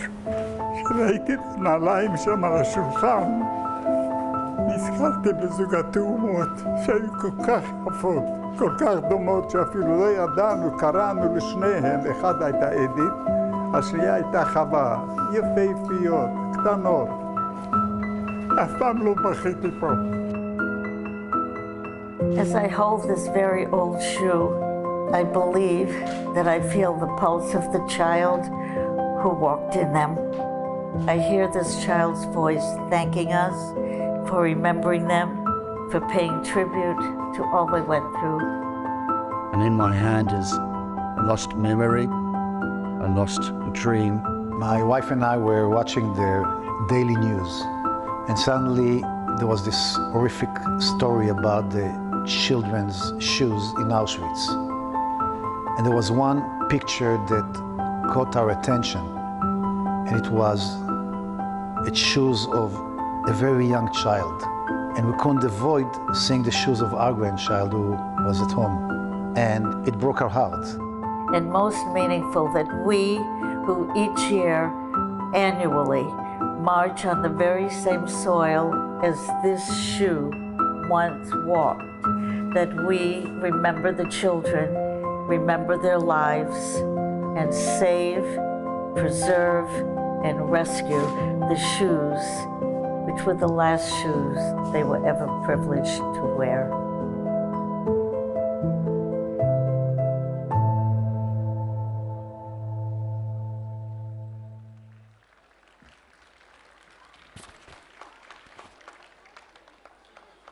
Today, we marched in the footsteps of those who came before us. We feel their unspeakable pain.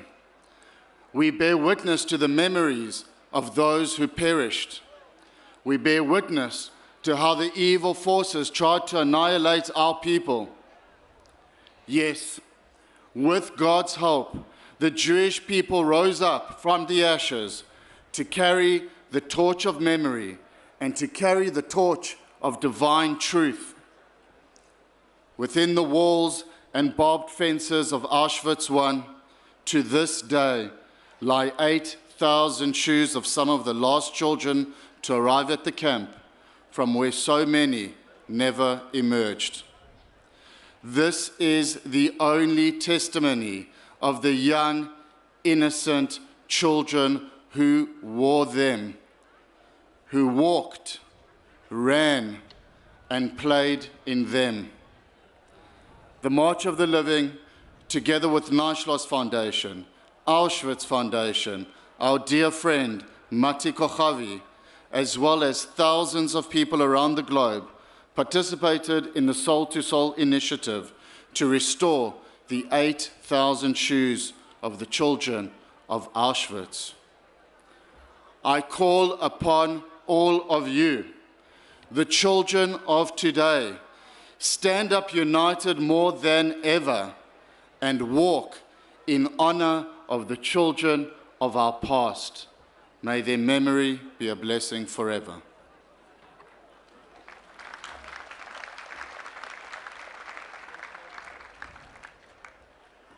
Senior law enforcement executives who joined the 2023 March of the Living, sponsored by the Miller Center on Policing Excellence and Community Resilience, will make a statement on the importance of combating anti-Semitism, hatred, and intolerance. The delegation is comprised of representatives from Europol, from Hungary, Croatia, Canada, Belgium, the United States, including the National Sheriff's Association, the New Jersey State Police, and the Washington, D.C. Metropolitan Police.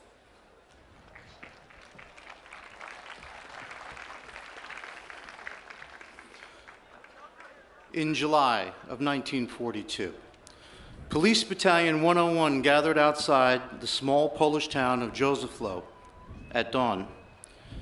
Major William Trapp, with tears in his eyes, handed down the orders of the day. Separate the healthy men for work, shoot everyone else. He allowed any of these police officers that desired so to opt out. Only 12 out of 500 officers opted out. The rest stood up and executed the Jews. 17 hours later, the Jews of Józefów were no more. Unfortunately, police have been, at times, just bystanders. In some cases, we, your protectors, were complacent in these atrocities. Yet untold officers throughout Europe and elsewhere have risked their lives every day to protect vulnerable communities. Paul Gruninger is a shining example. Gruninger was a Swiss police captain. When Austrian Jews fled to Switzerland, his government ordered him to stop at the border all Jews. Instead, he falsified the documents to get them legal immigration status. The Gestapo noticed. Gruninger ignored their warnings. He was put in trial and convicted and sent to a concentration camp. The 12 Dutch policemen who refused to arrest 7 Jews in Grootegast, Netherlands, didn't fare as well. They all went to concentration camps, and at least one, Hank Droot, was executed there. Good morning, well, good afternoon. My name is Paul Goldenberg. I represent the Rutgers Miller Center on Policing in New Jersey. But I'm also standing here today for Paul Gruninger, Hank Drote, and the 12 Joseph Float officers, and the countless law enforcement officers and officials who risked their lives across Europe to help Jews, Poles, Roma, and others during the Holocaust. You see, to many people, the Holocaust represents what? Distant history. That's short-sighted and dangerous. We've seen the consequences when police become the pawns of the tyrants. That's why we standing here today, the police men and women of the world, are marching, and we're proud and honored to march alongside each and every one of you on this day. We're all familiar with the phrase, never again. So we say to you today, the police of the free world at least, we will operationalize those words, never again. These carefully chosen, thank you. These carefully chosen men and women that I am so proud to stand beside me today. They represent different faiths, backgrounds, but they all understand that we, the police, have a special obligation to protect vulnerable and all communities. So, we pledge today, as the representatives of the men and women of policing, that we will in fact and indeed safeguard our vulnerable communities and will remain steadfast to internalizing the circumstance that Holocaust commemoration is not just for those who have experienced the horrors, but for all of us to commit and need to commit to defending our democracy and human rights today and forevermore. I would like to now call on the members of our delegation to read from a declaration that we are going to present today to the leaders of the march on this day, recognizing the 2023 March of the Living. So, in recognition of the 2023 March of the Living, remembrance of the Holocaust, genocide, and atrocities, the international law enforcement community recognizes the importance of solidarity against anti-Semitism, hatred, and intolerance. I'm now proud to call my colonel from the state of New Jersey, Colonel Patrick Callahan. The foundations of civil society are secured through observance of the rule of law and the exercise of legitimate law enforcement. Law enforcement in democratic societies are the servants and protectors of the rule of law. Law enforcement has the obligation to learn from past mistakes and ensure errors are not repeated. Law enforcement in today's democratic societies is responsible for ensuring the preservation of the community's rights to order and safety while respecting individual rights. Increasingly, today's law enforcement needs to strengthen relationships in communities through community policing and other innovative practices to develop trust and relationships. Civil society has come to recognize that law enforcement services constitute a fundamental pillar in the fight against anti-Semitism, hate crimes, extremism, targeted violence, and community conflict. Now, therefore, the signatories declare that law enforcement is essential in the identification, recognition, confrontation, and prevention of the rise of intolerance and activities that undermine public safety and respect of rule of law. And working with European and North American law enforcement agencies and in conjunction with the International March of the Living, the signatories will work together to develop a transnational training program for law enforcement executives that combines best practices addressing Holocaust awareness and hate crimes training. We would now like to present the declaration to President Heidemann and the Chairman.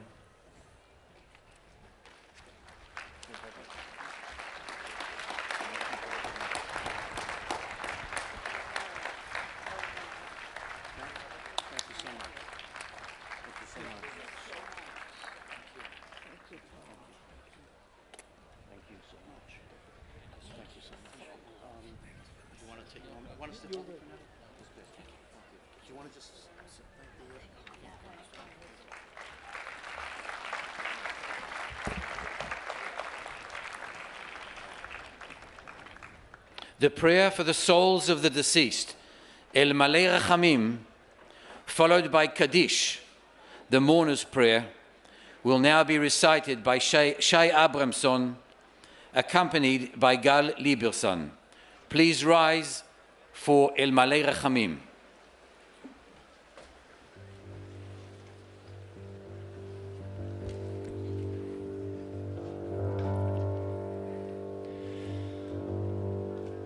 El Malei Rachamim שוכן במרומים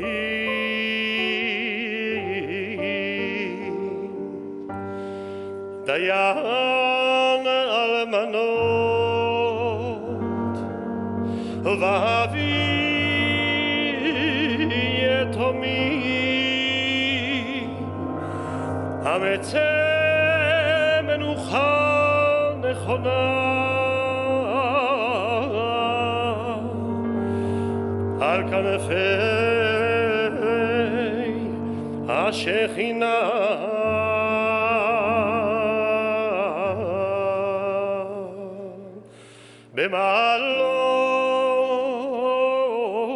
במעלות קדושים וטהורים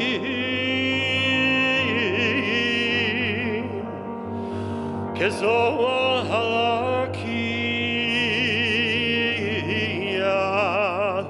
מאירים ומזהירים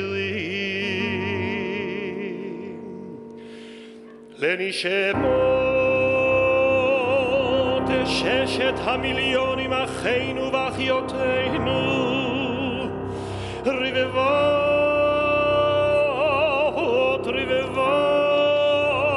רבבות אלפי ישראל אנשים נשים וטף שנהרגו שנשחטו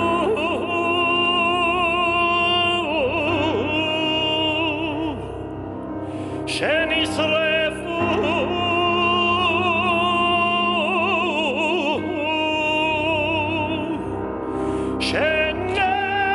שנחנקו שנקברו חיים ושהומתו בכל מיני מיתות משונות ואכזריות בידי הגרמנים הנאצים ועוזריהם ושהלכו לעולמם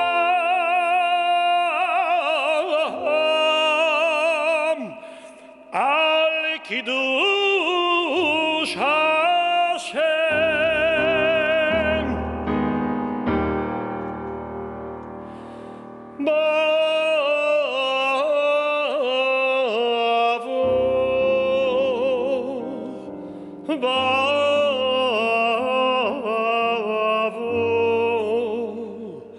שאנו מתפללים לעילוי נשמותיהם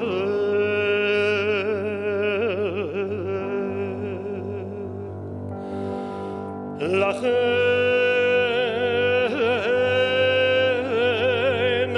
בעל הרחמים יסתירם בסתר כנפיו לעולמים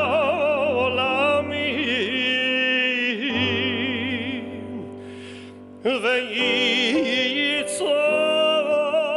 בצרור החיים את נשמותיהם בגן עדן תהי מנוחתם אדוני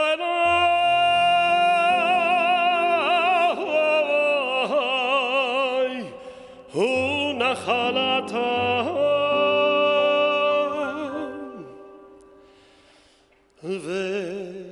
וינוחו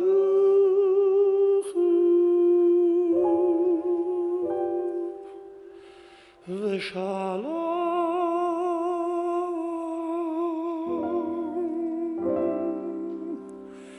על משכבותם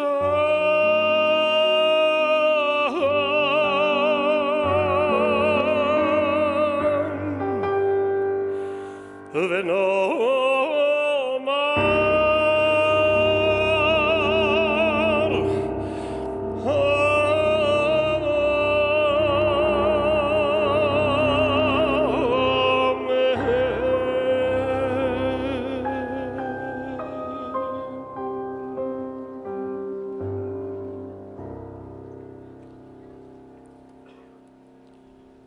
Please remain standing.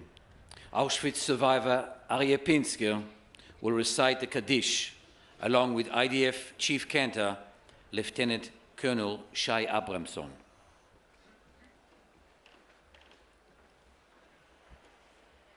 יתגדל ויתקדש שמי רבה, בעלמא דברה חירותי וימליך מלכותי, ויצמח פורקני ויקרב משיחי.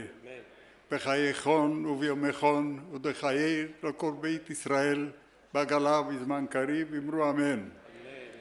יהא שמי רבה מבורך לעולם לעולמי עלמיה, יתברך וישתבח ויתפאר ויתרומם ויתנשא ויתהדר ויתעלה ויתהלל, שמי דקדשה בריחו. לעילה מכל ברכתה ושירתה תושבחתה ונחמתה, דמיירם בעלמה ואמרו אמן. יהי שלמה רבה מן שמיה וחיים טובים עלינו ועל כל עמו ישראל ואמרו אמן.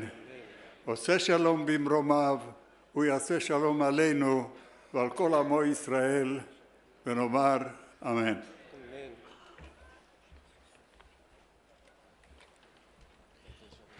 Hatikva. The Hatikva will now be sung together with the Re'im duo.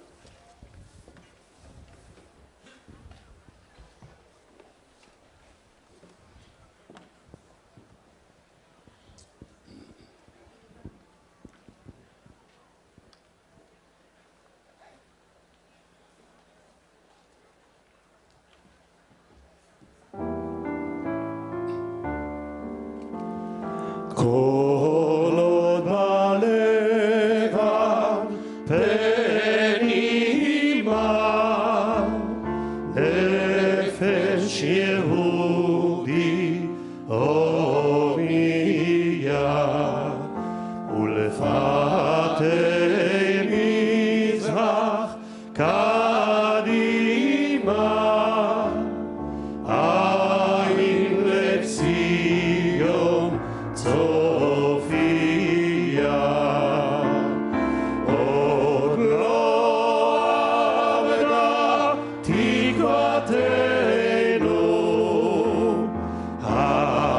התקווה בת שנות 2000 להיות עם חופשי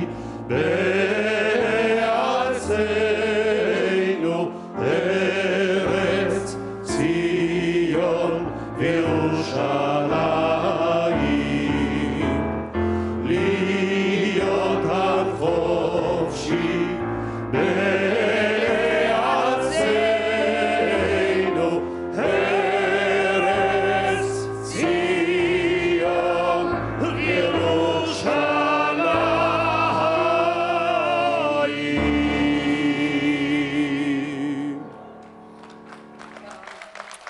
This brings to a close the ceremony here on the grounds of the Auschwitz-Birkenau death camp, where the worst atrocities and horrors of the 20th century occurred.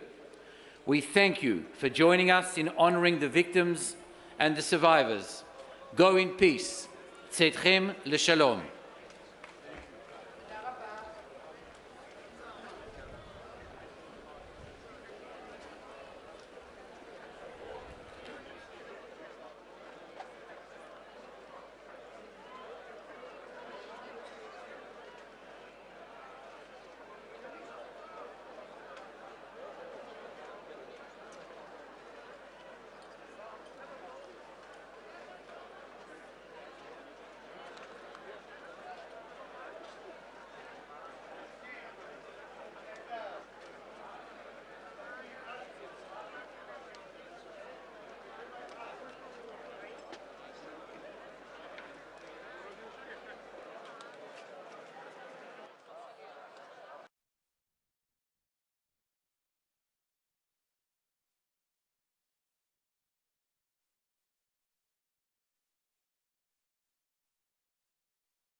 I'd like to thank Alex Trayman for bringing us today's coverage from Auschwitz, all of our guests during this special broadcast, including Holocaust survivors, and the thousands of others who came here to commemorate the historical anniversaries of the Warsaw Ghetto Uprising 80 years ago, the founding of the State of Israel 75 years ago.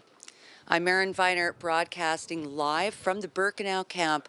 And once again, thank you to our worldwide audience for also joining us today for the 35th Annual International March of the Living.